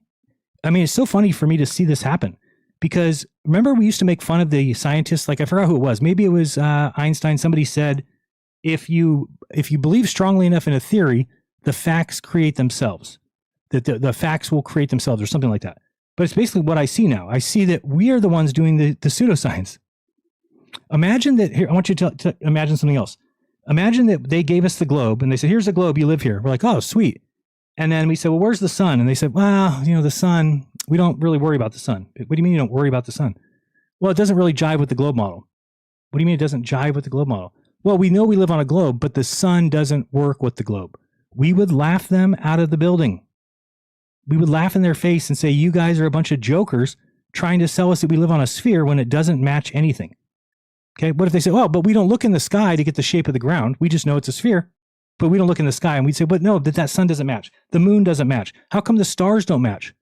We would throw their globe model away. We'd step on it and shit on it, kick it down the street. Okay? They don't do that. They come and they say, here's the globe model, and it answers all your questions. It predicts all the observations. And we come along and say, no. The flat earth is right. Here's the flat earth. We think it's better. You say, well, why is it better? Well, because we don't feel like it's moving, so this isn't moving, and we feel like it's flat, and this is flat, and that's basically it. Okay, well, how does the sun work? We don't know. Well, how does the moon work? We don't know. Well, how far are the stars? We don't know. How far is the sun? We don't know. How far is the moon? No idea. Why do the stars spin the opposite way? Don't know. Okay, so now we are the ones with the model with the ridiculous premise that we're trying to sell people. Guys, you're actually on a flat earth. Oh, how's the sun work? We don't look at the sky to figure out the shape of the ground. How's the moon work? Same thing. Okay, well, so this is the embarrassment that flat earth has become. We just need to admit that we don't have a model that works and go back to the drawing table. But instead, these guys want to show up on TikTok every day and act like they have something. They have nothing. What do you have? You have nothing. Bringing this on the screen is nothing. This is not reality. Nobody, if you think that I can go around and talk to people about life and say, hey, this is actually where we live and this is what's going on, not the globe, they're going to look at me like what are you talking about? The globe works. What do you mean? How does this work? Where's the, sunrise, sunset times? Where's it? Oh, that doesn't figure that out. So I just want you guys to realize what we've become. Okay. And here's another thing that I've noticed, and I know you don't yet, but I got into flat earth because I thought they were lying to our children about the shape of the earth. Now I realize it's flat earthers that are lying to children. You are hurting children's lives. They're going to have a worse life because of you. Now, I can't have that on my soul. I mean, if you don't think it's going to be, if you think was it hard for you growing up in 6th, 7th, 8th grade? Now imagine that you were a flat earther in 6th, 7th, 8th grade. Would it be even harder? Now imagine that flat earth is wrong. Do you see what damage you've done to somebody? So until we have a model that works, until we have an explanation, until we have a moon, until we have all these things, a map, then we should stop yelling from the top of our lungs that we're right. Because you're not. At least not yet. Maybe you'll find something out. I don't think you ever will because I've tried myself. Hey, believe me, I wanted to be the guy that comes out and says, look, I found a map that works. But I never could find it. And when you look at what I drew with the track, right, with the car track, again, if two people are standing, let's say one's standing here and one's standing in the north, those two people, and they're both looking west, they both do not have any changes. They cannot see the same item go in two different directions. It's impossible. It breaks the law of non-contradiction.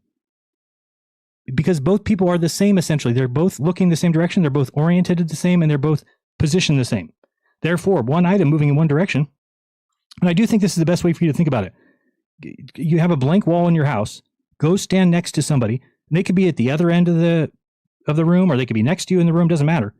But you're both facing that wall. Now take a laser light and move it around the wall and think to yourself, is there any possible way that the two of us can see this light go in the opposite directions? And you should quickly realize that's insane. No, of course not. We're both looking at the same thing, looking the same direction. How could it change? It can't. A ant crawling across the wall going from right to left will be right to left for anybody looking in the same direction, in the same orientation. On Earth, we have something that breaks that every single day. It's called a sunset. The sunset moves opposite directions for people in the north and south. One of them moves to the right, the people in the south, it moves to the left. And again, I've shown it before, but when that sun moves to the left and goes underneath the Earth for just a little bit and you realize it was above the heads of Australia, you realize the Earth's a sphere. It just is. I'm going to go back to multi-guess one more time. What time did we start? 6 or 7? 7, I think. All right, nobody's coming up. And again, I see why. I understand why. And it's because it is frustrating. I know how it feels. And it will probably take you about 6 months until you start to see through the other side. You know, it's funny. Do I have the message? Oh, I do. Let me show you. Let me tell you this message that I found the other day. And I sent it to the guy. I was like, hey, look what I just found on Facebook. Oops. Hold on. Nobody can see my password right now. Okay, so I'm going to go here to, where is David Sanchez? So David Sanchez is somebody who's been with me. He's been a VIP, been one of my fans for a while. And when I was going to Antarctica before that, he was on everybody else's side. He was on Zetetic Warrior side and Nachiketa and telling me how wrong I was and how those guys had it right. And it's an apparent sun. And I'm so stupid for thinking it's not apparent, whatever. And then when I got back, he still had issues. And I sent this to him and I said, hey, look what I just found on a Facebook post. So this Facebook post says, how far back was that? We talked that much today? Just like my girlfriend or something. Here we go.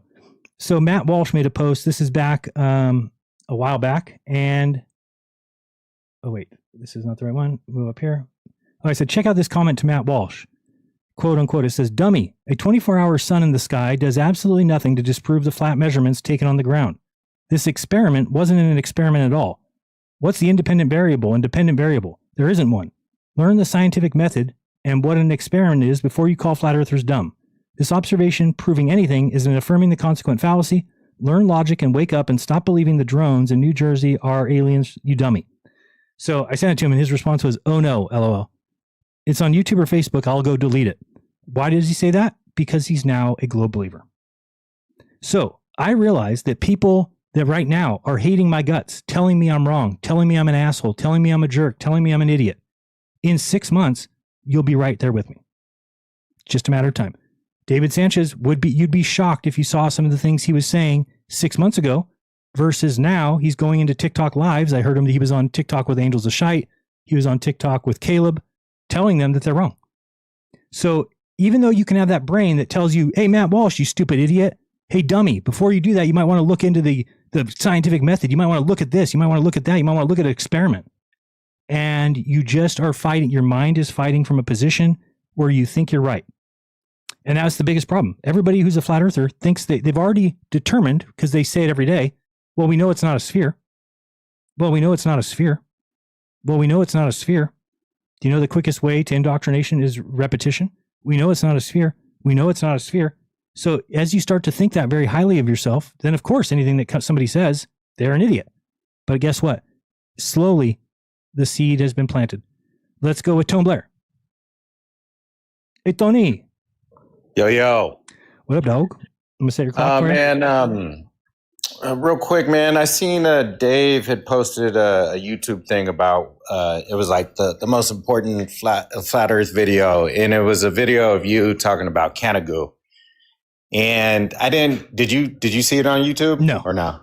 You don't watch his stuff, I know. But I didn't watch it all. But, you know, I think it has to do with like we see too far type of thing. But do you recall that video that you were talking about, Canagoo? Yep. Yeah, it's one of the Yeah, go ahead. So sure, I get they say we see too far type of thing. I get it, but why would that be the most important video on the flat Earth? Like, I mean, I don't know. I didn't watch the whole thing too, so I don't know if there was some type of conclusion or something like that, or if he was just trying to say, "See, Jaron even said it back in the day," but it's like, which well, is what so does that funny. matter now? Yeah, I don't know why people think that's so impressive. That's all I hear from people is saying, "Well, what about everything you said before?" It's like, yeah, I changed my mind, and this should be something that's celebrated when new information comes. That's what you're required to do, not to just hold on to your position, hell or high water, and be like, oh, I'm going with this one, whether the sun comes. You know, it's ridiculous. But the problem with the Canigou observation, I'll go watch that video after, is that then it debunks the rockets being seen from 188 miles because Dave says that there's a 20,000 foot cloud that goes down to the horizon and blocks the rocket launches. But the problem is he just showed everybody Canigou, which is only 9,000 feet tall, and we see it. So what happened to the 20,000 foot cloud? So the 20,000 foot clouds appear on rocket launches and not mountains. Got you, Dave. Seems pretty legit right there. Pretty legit. Man, I know every single time I call in, I say the same thing, but I just don't understand like how they can't get the sun in the south, and like especially when you bring up the flat Earth map and you like rotate it around Punta Arenas or whatever you were. Right. It like makes total sense because it's like, yeah, what about Australia? What about Africa? How come they're not getting the sun? Right. And that alone, to me, it's like, I just don't get how people don't understand that. That seems like really simple and fundamental to me. Do you think that, well, I think that what it is that their brain is protecting them from information that would ultimately crumble their beliefs. I think our brains don't like that idea. Now, I know that we all moved from the globe to the flat Earth, but really, if you look at everybody who's a flat earther, it's like most of us didn't understand the globe. Would you agree with that? Yeah. So we weren't really like breaking a belief system that we understood. We were told it was a globe. Great. We have work to do. We have shit to do, whatever. Then somebody comes and says the Earth is flat, and we're like looking into it, and we're like, oh my God, it is flat. But that wasn't really breaking our belief system, because yeah, we obviously we held onto the globe very tight, and a lot of us fought it. But I'm saying it's much different to then adopt the flat Earth and feel like you understand it, right? Now it's like, oh, I understand the flat Earth. I know how everything works. I know how everything jives. I know these answers. Now somebody's coming and telling you that you're wrong about that. I think that that's a lot harder for people to accept, is that and I think again, I saw it happen to me. It's like our brains do want to protect you from not having to constantly learn new information and break down what you currently believe, which is a good thing, right? Like you have a set of beliefs. You don't want every day somebody comes to you and says something that goes against those. You don't want your brain to go, oh, throw that out. Now we got new information. We got to redo our whole belief system. No, it should kind of filter some of that out until it's prevalent, or until you're like, oh, I probably should look into that, or I should probably see what that leads to. But I think that our brains do not want to have a constantly changing belief system. So I think that when you bring up this globe information, your brain is trying to do what it can to protect you from it, because it might even ultimately know what that means. I mean, I agree with that. However, like something like as simple as this, it's like, what, there's no, you can't refute that. No, and honestly, like it really did help me when you like showed the visual of it. And I was like, oh, bro, like there is zero answer for that. Like, how do you answer that? Yeah, a couple people. You know what I mean? That. Yep. And that's the same thing. Because even me, it's like I really wanted to remain a flat earther as well. But you know, me, I'm still like, sure, maybe we're on the globe. I don't really fucking know anymore. Like, I just give up. Like, whatever, sure, the globe. I'm kind of the same way, though. I'm kind of the same way. Like, people want to know, what do you feel about dark matter? What do you I don't really care now, because it doesn't affect our lives. It's a very high level physics where those guys are just guessing. They'll just tell you they're guessing. And the fact that we have dark matter and dark energy is because they're kind of guessing. And so it's not something that me and you are going to figure out. Sorry, no. I'm not going to figure out what dark matter is. I'm not going to figure out what's in the the universe and what the galaxies are doing.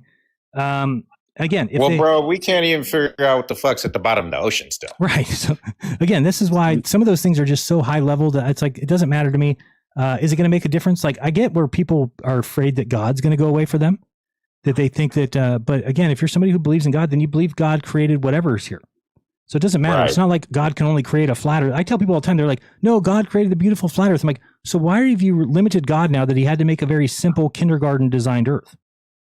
And instead of a massive universe of moving spheres that are all held together by gravity, that all are in orbit, like that's magnificent compared to here's the little flat Earth model with a dome.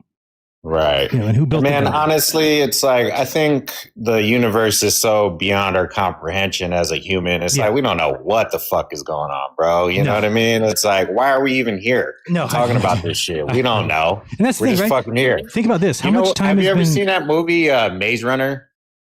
I think so. So the dude just shows up in this fucking world out of nowhere. And it's kind of like how life is. It's like we just fucking show up in the middle of fucking nowhere and we don't know why we're here. You know what I mean? Yep. Which is pretty crazy.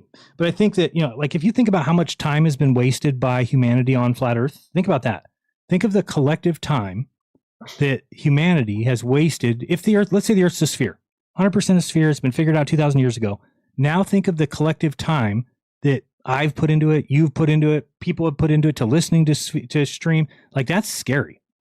It's scary that if you look at collective, you're talking millions and millions of hours that could have gone to something beneficial, could have gone to something that had growth, that had some sort of. And that shows how easy it is to trick humans and just baffle us. And we're so trusting, yeah, and this and that. And the trouble is with flat Earth, there was a lot of proofs. And it's like, oh man, that makes sense to me. Yeah, it totally makes sense. But honestly, man, our limited comprehension of the world is we don't even know, bro.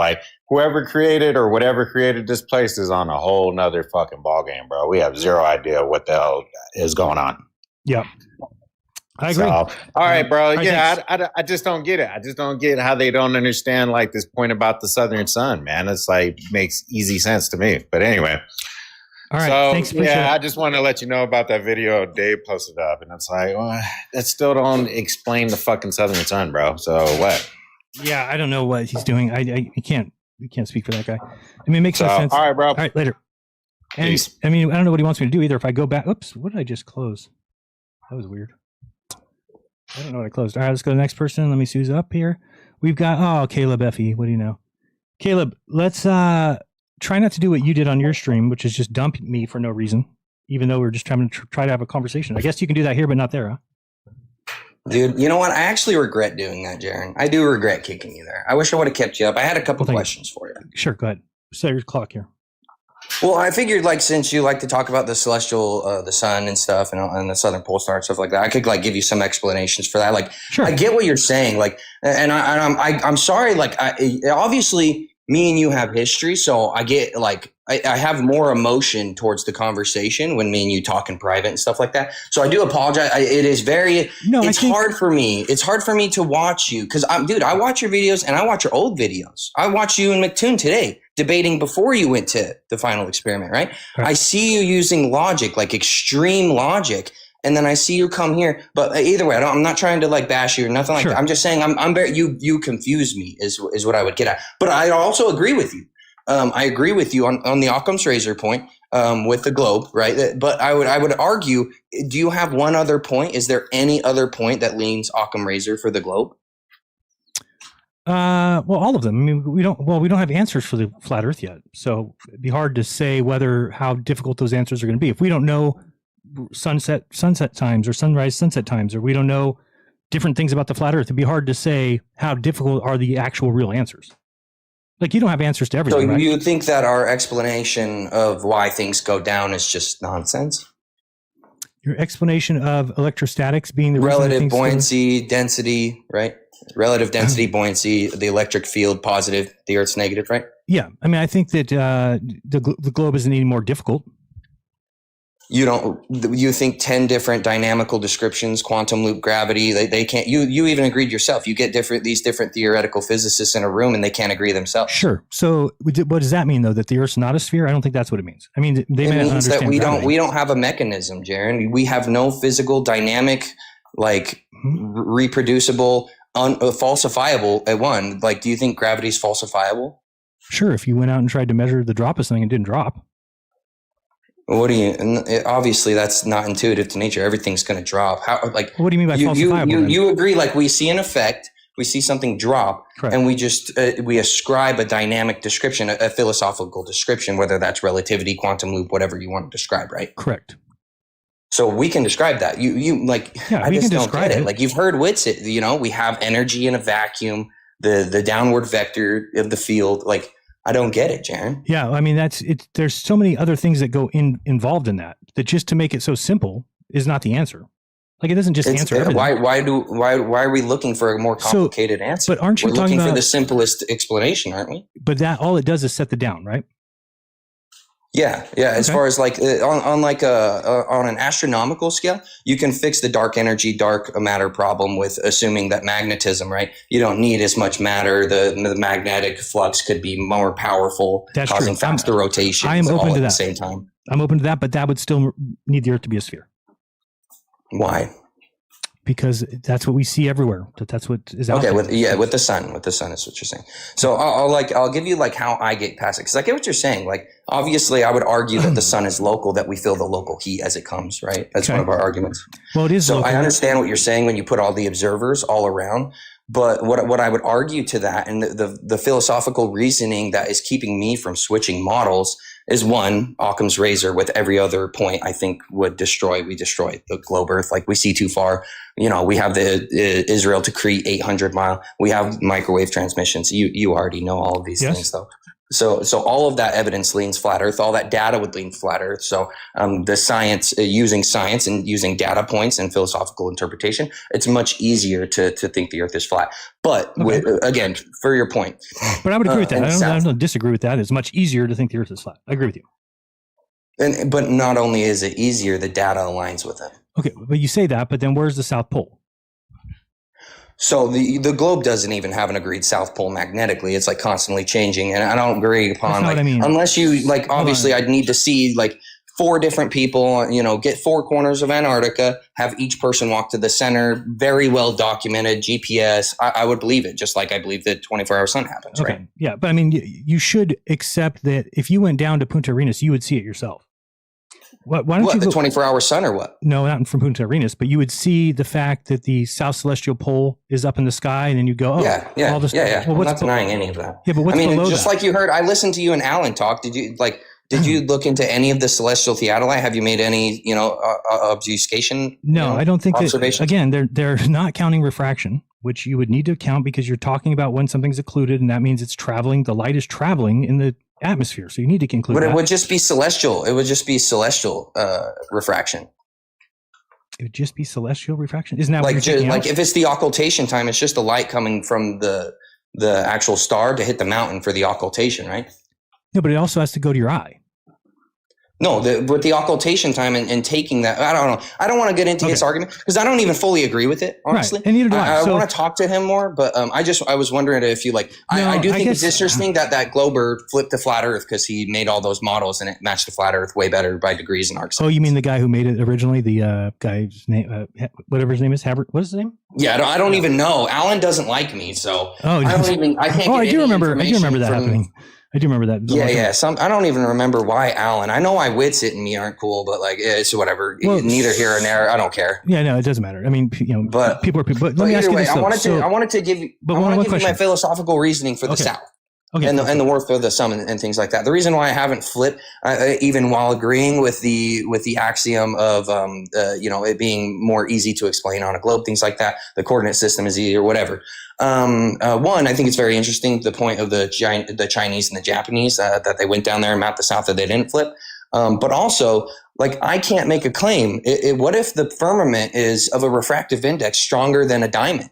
If it is, then it would reflect the sun and it would show exactly the same sunspots, right? Why would it do that? Why would it reflect? But hold on, a reflection changes the orientation of something. Not if it's a higher refractive index than a diamond. You're saying that we would have an item that's the same reflection as what you're seeing? How would it not flip? No, I'm saying the firmament could possibly be composed and constructed of possibly a refractive property that we don't understand because we don't experience it on Earth. You believe in God, right?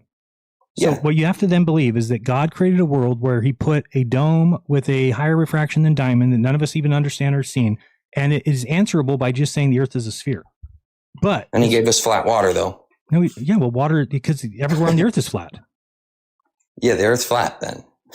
Again, did you watch the beginning of the show? You can't get a flat surface on a curve, Well, then you didn't watch the beginning of the show.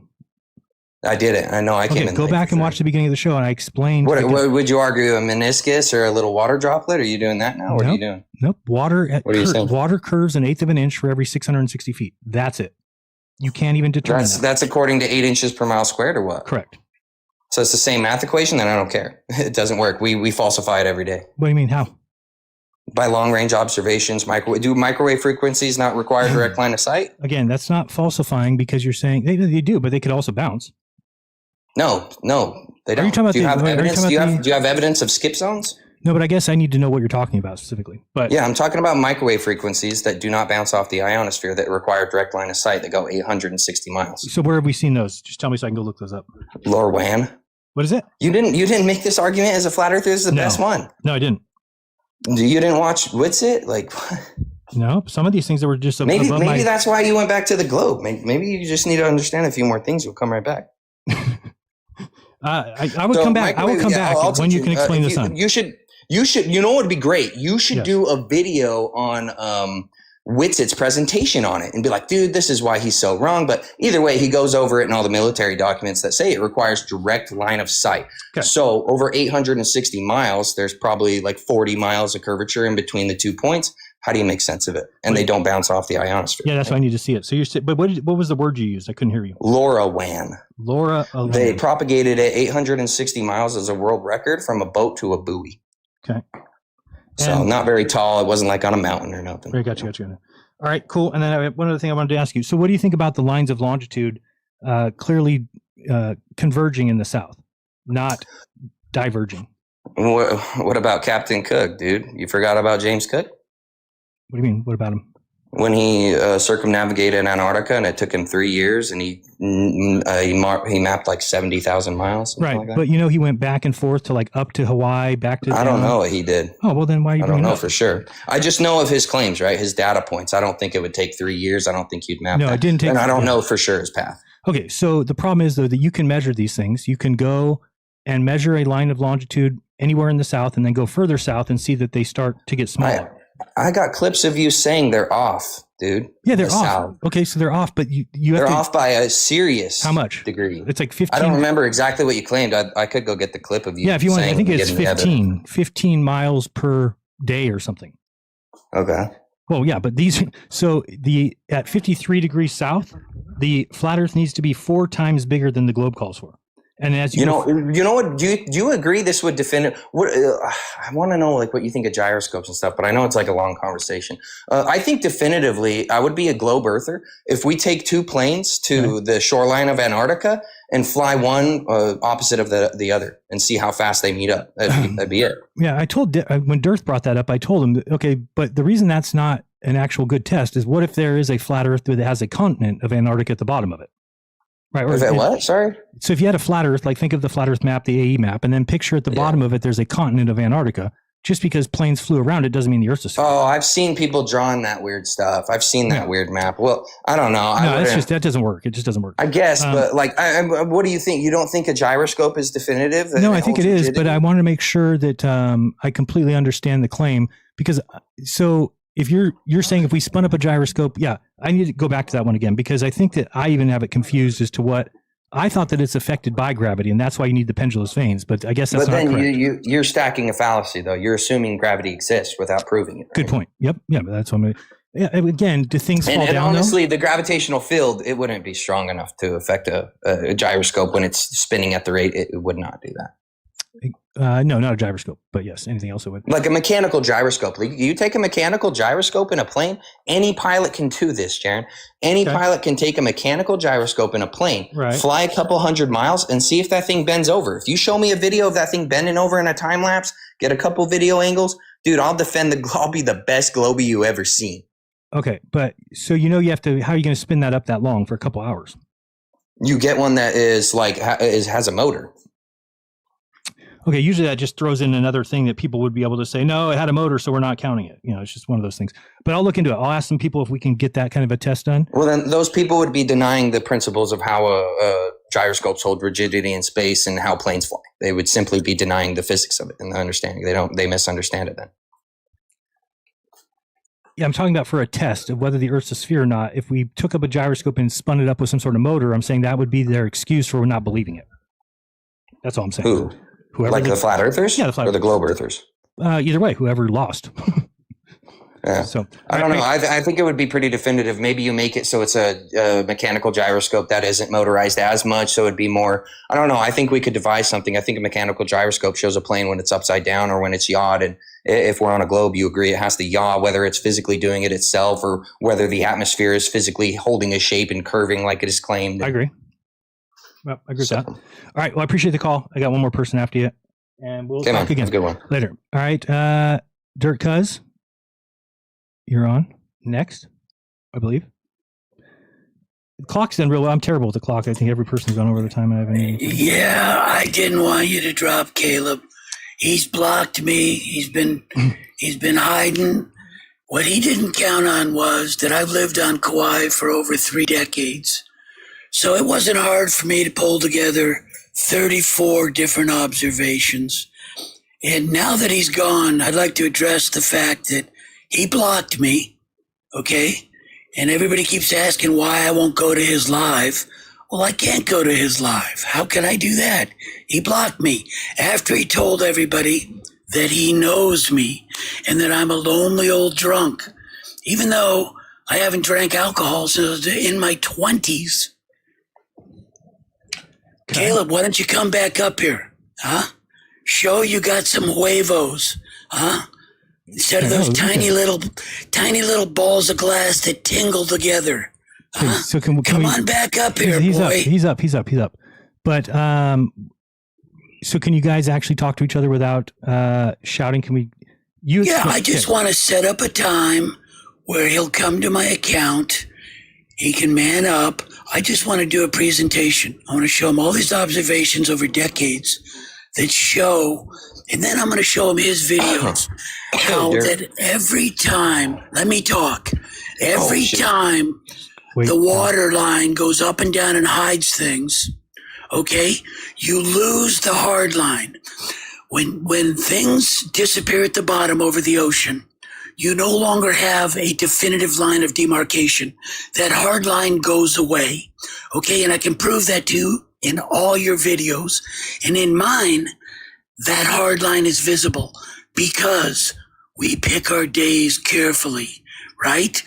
Huh? That's why we choose our days. Caleb, you've been running from me, making it sound like it's some big deal. Like I got to make 30. Hey, you told people you know me. Let him finish. You told people you know me. And you know what? I don't know you from beans, guy. You told people you hear me debate. Let's get to the clock. It's the 2. Let's get to the Let's get a clock going. Let's get a clock going. Okay, you got 1 minute. You lied about me right off the bat. Let's get that over with. Huh? Why don't you apologize for that? Okay, hold on. Are you done, Turcus? I need a clock. We're going to need a clock for this one. All right, we're going to go 2 minutes at a time. Oh, he's excited. Wait. Caleb, I just want to tell you this is exactly what I think of you. Turcus, hold on. Turcus, hold on.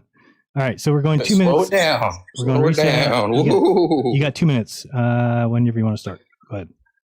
Wow. Okay. Well, I'm thankful for this warm welcome, Dirt, buddy.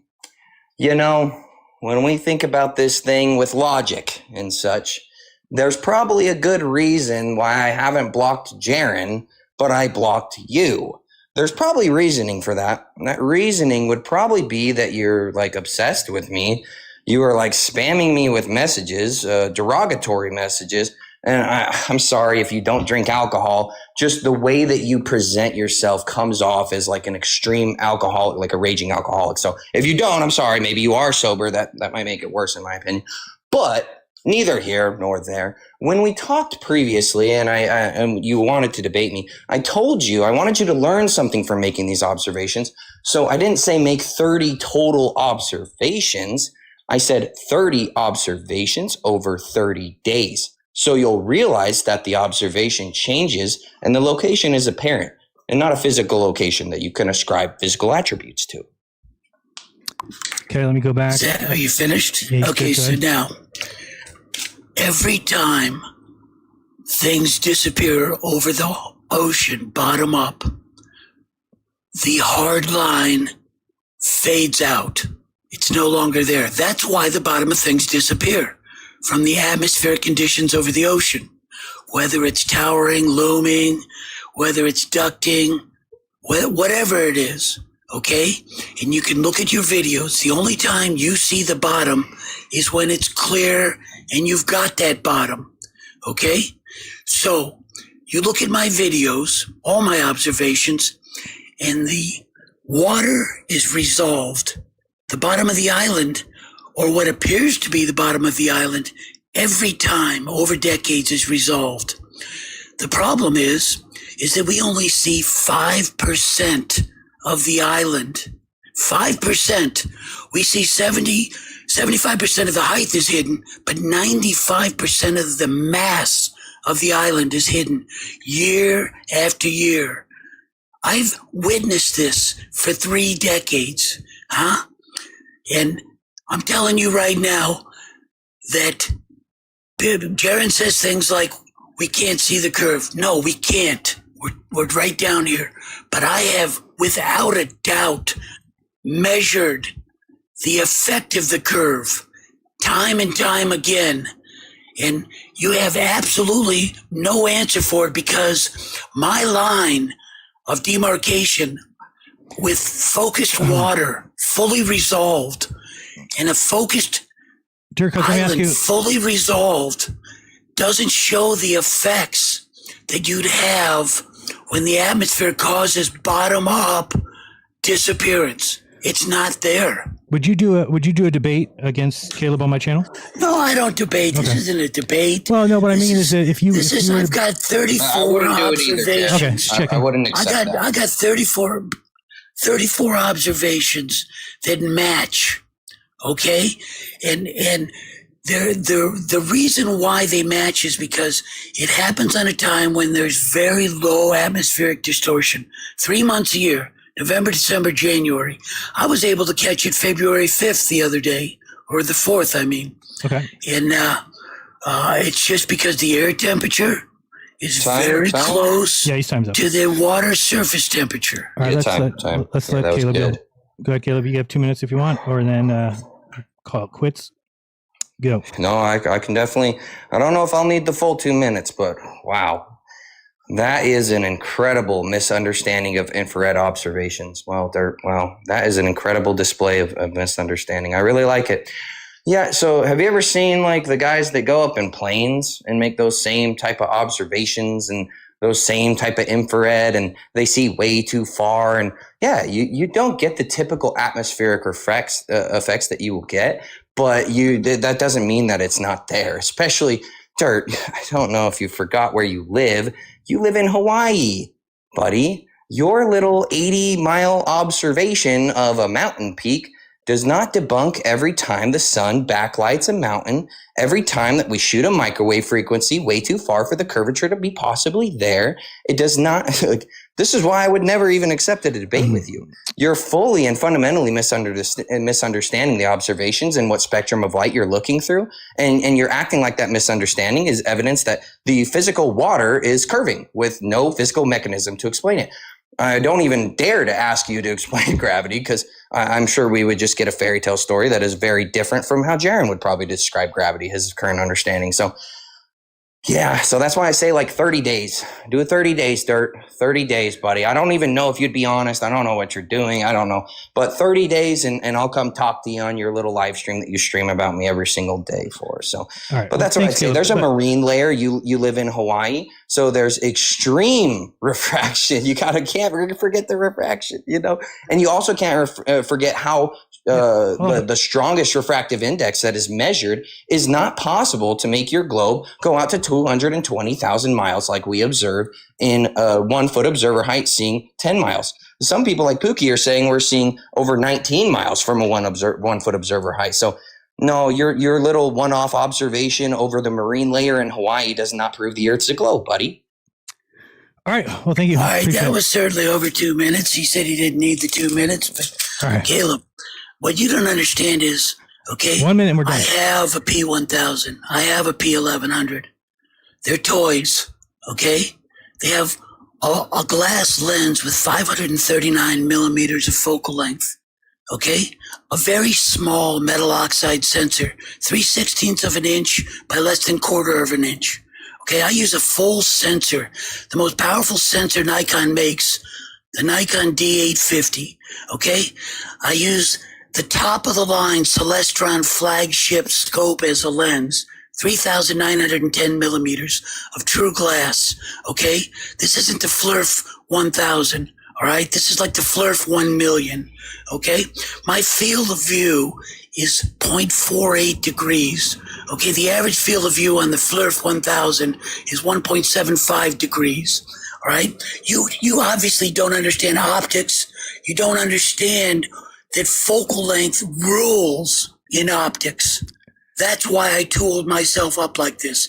And for you to call this a one-off, okay, I took Chris and I took Aloha, all right, over to Big Island, and I shot 3 islands with them, and I got the same results with them, okay? And I've shot this island, from this island to Niihau, I got the same results. Then I shot Oahu multiple times, the same results, okay? So what is it? Is it just curve in Hawaii and nowhere else? All right, thank you guys. I appreciate that. I'm going to let you both go, but I do think there's a conversation to be had there that I think would be helpful to everybody. But I think the fact that we are not seeing the bottom of those islands ever is something we should look into. Now I get it. Caleb's going to have his answer for that. But it still is not an answer that is sufficient to explain why it would be that a lot of these observations match the globe math. And the flat earth, we just have to kind of say, oh, well, it's, disappearing for this reason or that. And it's always different. And you got, Dearth saying that Canigou is a great observation, but then also saying that when we see rockets launch, and if people don't know, from 188 miles away, I film a rocket launch from Vandenberg, and I don't see it for 1 minute and 5 seconds. Now, that can't be explained. How are you going to explain that? Dearth comes in and says, oh, it's because there's a 20,000 foot cloud that blocks rocket launches. But then he wants to talk about Canigou, which is only 9,000 feet tall. How the hell did it get above the cloud? So anyway, those guys are, I get sad when I hear that, because both people are going to be talking against each other now, because when there's animosity between two people, I've seen this for 10 years, that people stop listening to what the other person's saying, and it's more about getting their point across. And it's just where you get butt heads, and you're not going to get anywhere. Not going to get anywhere with that. But I think if everybody wants to go check, it seems like Dirk Cuz has made that observation. It seems like that observation matches the globe. That's why he flipped. And I want people to get out there and make more observations. I think that is key. The observation is what flipped me. The observation is what flipped Dirk Cuz. There's a lot of people. Ranty, observation flipped him. So as long as you go out there and make observations honestly and not trying to prove one way or the other, right? If you go down there and you say, let reality teach me. And that was what was cool about my trip. And what Will Duffy said is, I said, Will, what does it mean if the sun sets? It means that the globe model is debunked, that it's been falsified. Yes. And what does it mean if the sun circles? It means that flat earth has been falsified. Yes. And we agreed to go down there to go see. But with that one, it's kind of like, okay, we're going to go down and we're going to make our decision. Because to me, again, it's not something that's atmospheric. You can't fake the sun. The sun is the sun. It's just the way it's going to be. Nobody can change its direction or anything like that. So to me, I think more people need to make observations like that, and to really be open to the results, not be like, I'm going down there for my one reason, is I want to prove my model correctly. So anyway, do that with open minds. It's 9 o'clock, so we're going to head out. See what we got here. Was this going on? Yes, we got that. All right. And we got this done. Yes. Thank you guys for being here. We do have, we got that going up. All right. So if anybody wants to debate, by the way, I will bring back debatism if we have two good debaters that agree to debate. If you want to do that, you can just reach out to me on Telegram's the best place. It's t.me/Jeranism, Jeranism. That's probably the best bet if you want to do a debate. Other than that, if you want to support, let me show you over here. We'll send this here. If you go to tiny.cc/53 degrees, you'll find this page. Hopefully everybody sees it. I do see this one. I do see this one. Look at, I'm at $57. Woohoo. So if people don't know, on June 21st, I'm going to be going to Edmonton, Alberta, Canada, which is at 53 degrees north. And we're going to do a couple things. Oh, I want to see if YouTube sees this or not. Real quick. Kind of, sort of. YouTube will move this above over here. There we go. All right. So you'll notice that it says here what we're going to be doing there. Sorry, I'm going to have to kind of turn my microphone and look over this way. I can't move it this way. So basically, what we're going to be doing down there is these things. We're going to be filming the sunrise and sunset at the summer solstice in Edmonton, 53 degrees north, and then the winter solstice in Punta Arenas, 53 degrees south. We're going to hand measure 1 mile at both locations. We're going to be measuring 1 degree of longitude at both locations. We're going to be filming the sun with the solar filter to observe any change in angular size. We're going to be verifying daylight hours at both locations, and we're going to be capturing star trails, time lapses at both locations, and measuring the angle to the pole star to make sure it matches the latitude alignment. Okay, so we're going to do that on June 21st in Edmonton, Alberta, Canada, and we're doing it December 21st in Punta Arenas, myself and Josh Monday. And I think Max said he was going to go down there. If anybody else wants to join us, reach out and you can do that. Here is my request for helping. If you could, I did put in here that the trip will happen regardless. So I've already confirmed my participation with Josh, and this trip will happen regardless of funding. However, it'd be very nice if I didn't have to pay the $2,200 out of pocket. So it just lists here $400 for the price from San Francisco to Edmonton. That's already been purchased. San Francisco to Punta Arenas is $1,000. 3 nights in Edmonton is $150. And 3 nights in Punta Arenas is $250. And then supplies $200, and food and basic necessities $200 for a total of $2,200. So if you had $5 or $10, that'd be awesome. If you donate $50, you will get a USB drive of all the data. So whatever I film, I'll send to you when we get back from in late December of this year. So if you want to help that out, again, it's tiny.cc/53 degrees. That would be awesome. And if you want to buy any moringa, you can go to my website, Jeranism.com, and moringa is on the homepage. You got to go to shop first. Click the little shop button up top, or the shop button on the bottom, and you'll see here lower price to $30, free shipping. Over here, just click buy. Everybody really enjoyed that, likes it. It's my first Jeranism branded product, and probably the last, to be honest with you. Don't know if the brand name is that good anymore. So we'll be heading out with this one. Okay, got that. Leave. All right. I wanted to check super chats. I don't know if I got any. I think I just got that one. Let me check. Appreciate those who did help. If you want to send a tip, you can always do Cash App $Jeranism. Would be great. We got $4.99 from Nick, who says, if that globe on your desk is 10 inches wide and spins once per day, then it's moving 0.00000020625 miles per hour. That's why it's better to use degrees per hour. Correct, yes, rather than the tiny little globe, right? And then we have the Truthinator sent $9.99 to get rid of whoever was on the stage at that time. I forgot his name. Accolades or something. All right. Is there anything else we need to cover? That's it. We got that. Sounds good. If you need to get a hold of me, you can always do so easily at either Facebook or Telegram, t.me/Jeranism. Let's go with, what song do you want to hear on the way out of here? Do you want to hear the new rap song? Is it ready? Well, it's not really ready, but I think we can get it here. Let me see. Yeah, I'll just have a green background on it. It'll be fine. What is the name of it? This one. Oops. Go with this one. It's going to be good. There's a person making a video with it. It's going to be awesome. It's almost done, I think. And let's see if we bring this up. Yeah. Okay, there we go. We are going to head out. I do remind you guys to do your own research. When you do, you'll never again believe you can't tell the shape of the ground by looking at the lights in the sky. You can. And they do tell us that we were wrong. The Earth is not a sphere. It's actually the Earth is a sphere. The Earth is not flat. And let's see, is that looking not very good there? Kind of like that. Nope. There. Good enough. That'll be good for you. All right, guys. Till next time, this has been Jeranism. I love you. Peace. Room is all filled with smoke. Some people think flat Earth is a joke. We're not a joke. We on the level, you heard. We measure Earth flat. Well, not really, but we say those words. Flat, crack, flat, crack. The sun is close and apparent. We know the space is fake and that the moon is transparent. Flat, crack, crack. Smoke till I saw a map of the moon. Used to believe it was a rock. Now I know it's a balloon. Flat, crack, crack, flat. We know it's not a globe. We don't believe in scientists cause they wear a white robe. Crack, crack, crack. Smoke till you're delirious. You think you're on a spinning pear. You can't be serious. Oh. Smoking that flat crack in the Discord chat room. Hotboxing every echo chamber for streaming out to every Zoom room. Everyone outside of genius got our PhD in YouTube. Smarter than every teacher who tried to indoctrinate you. High off a mean bread, eyes red. Don't talk, the sky is a firmament. Molten glass sky clock. Physics in the trash can. Vibes in the baggie. Smoking this flat crack. Doing research badly. Leaning on the cross-dress and every toupee. He's my flatty. If he played golf, I clean his balls as his caddy. showed me the way. He taught me the truth. Some call it lying to kids, we call it 200 proof. Some map may be drawn in crayon or mathematics are funny. We don't believe in gravity, orbits, or the Easter Bunny. Do your own research by watching the videos I make. Believe what I say is real, and I'll tell you what is fake.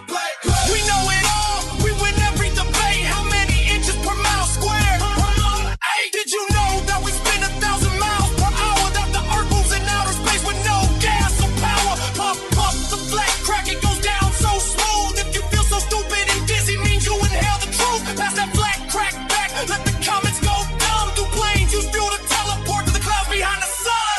Crack, crack, crack, high off our own supply. We live by one rule, never look up in the sky. Crack, crack, crack, crack. No map, no model, no clue. We may not know how flat Earth works, well guess what? Neither do you. Crack, crack, crack, crack. We don't have much, yet we remain the best. Crack, crack, crack, crack. Flat sword with no, with the southern sun, south and west. We got smoke and mirrors here and there, this and that. It only appears like it's a circle jerk moving, going flat. We got facts, no satellites. Earth is flat as a pancake. Everything we can account for is clearly CGI or fake. You believe in TFB? You think Katy Perry went to space? You think the 24-hour sun was real? Hello, fake gate floating off the flat crack. If gravity is offended, well, we say density did it, and Glovers can't even comprehend it. We are smarter than Lockheed Martin, Grumman, even NASA. We smoking this flat crack so heavy, I'm getting asthma. Echo chamber loud, but the room real small. Same 10 dudes who think they solved it all. Masters of the keyboard, confidence Mac. Ask for a working model again, I'ma block you. That's facts. Flat crack, flat crack. We know the sun is apparent. We know the space is fake and the moon is transparent. Flat crack, flat crack. Don't believe satellites or the moon. Used to believe they were real, now I know they're both balloons. That's called special knowledge. My flat game is on fleek. This crack is so strong, it'll make your brain go weak. Flat crack, flat crack. They say all roads lead to Rome. Take a hit of my pipe, where all roads lead to the dome. We say once you go flat, you never glow back. Ha ha ha, globe zealots have no answer to that. Besides Jaron, Robbie, Patricia, Paul, Craig, Benny, and Am, Shifty, Ider, Cuz, Randy, Rachie, Melodome. They ain't real flat earthers, they were just propaganda hype. Sell out shells, Freemasons, and we knew it the whole time. Can't fool a flirt when they own that flat crack crystal truth. I will give you $1 trillion for just one blow proof. I swear on my life I've never told a single lie. We just can't know where the sun is, we only know it's in the sky. We're confident on refraction, no bro, cause we right, we strong. We aren't on a giant spinning globe and we ain't never been wrong. Crack, crack, crack, crack. Echo chambers got a stone, so high off our belief, I can almost touch the dome. Crack, crack, crack, smoke till your brain falls out. Everyone but you is a Freemason, actor, clown, or a sellout. But I kicked the habit, I quit that crack. I realized I was high, I realized I missed the fact. I went down south and it showed me the way. The 24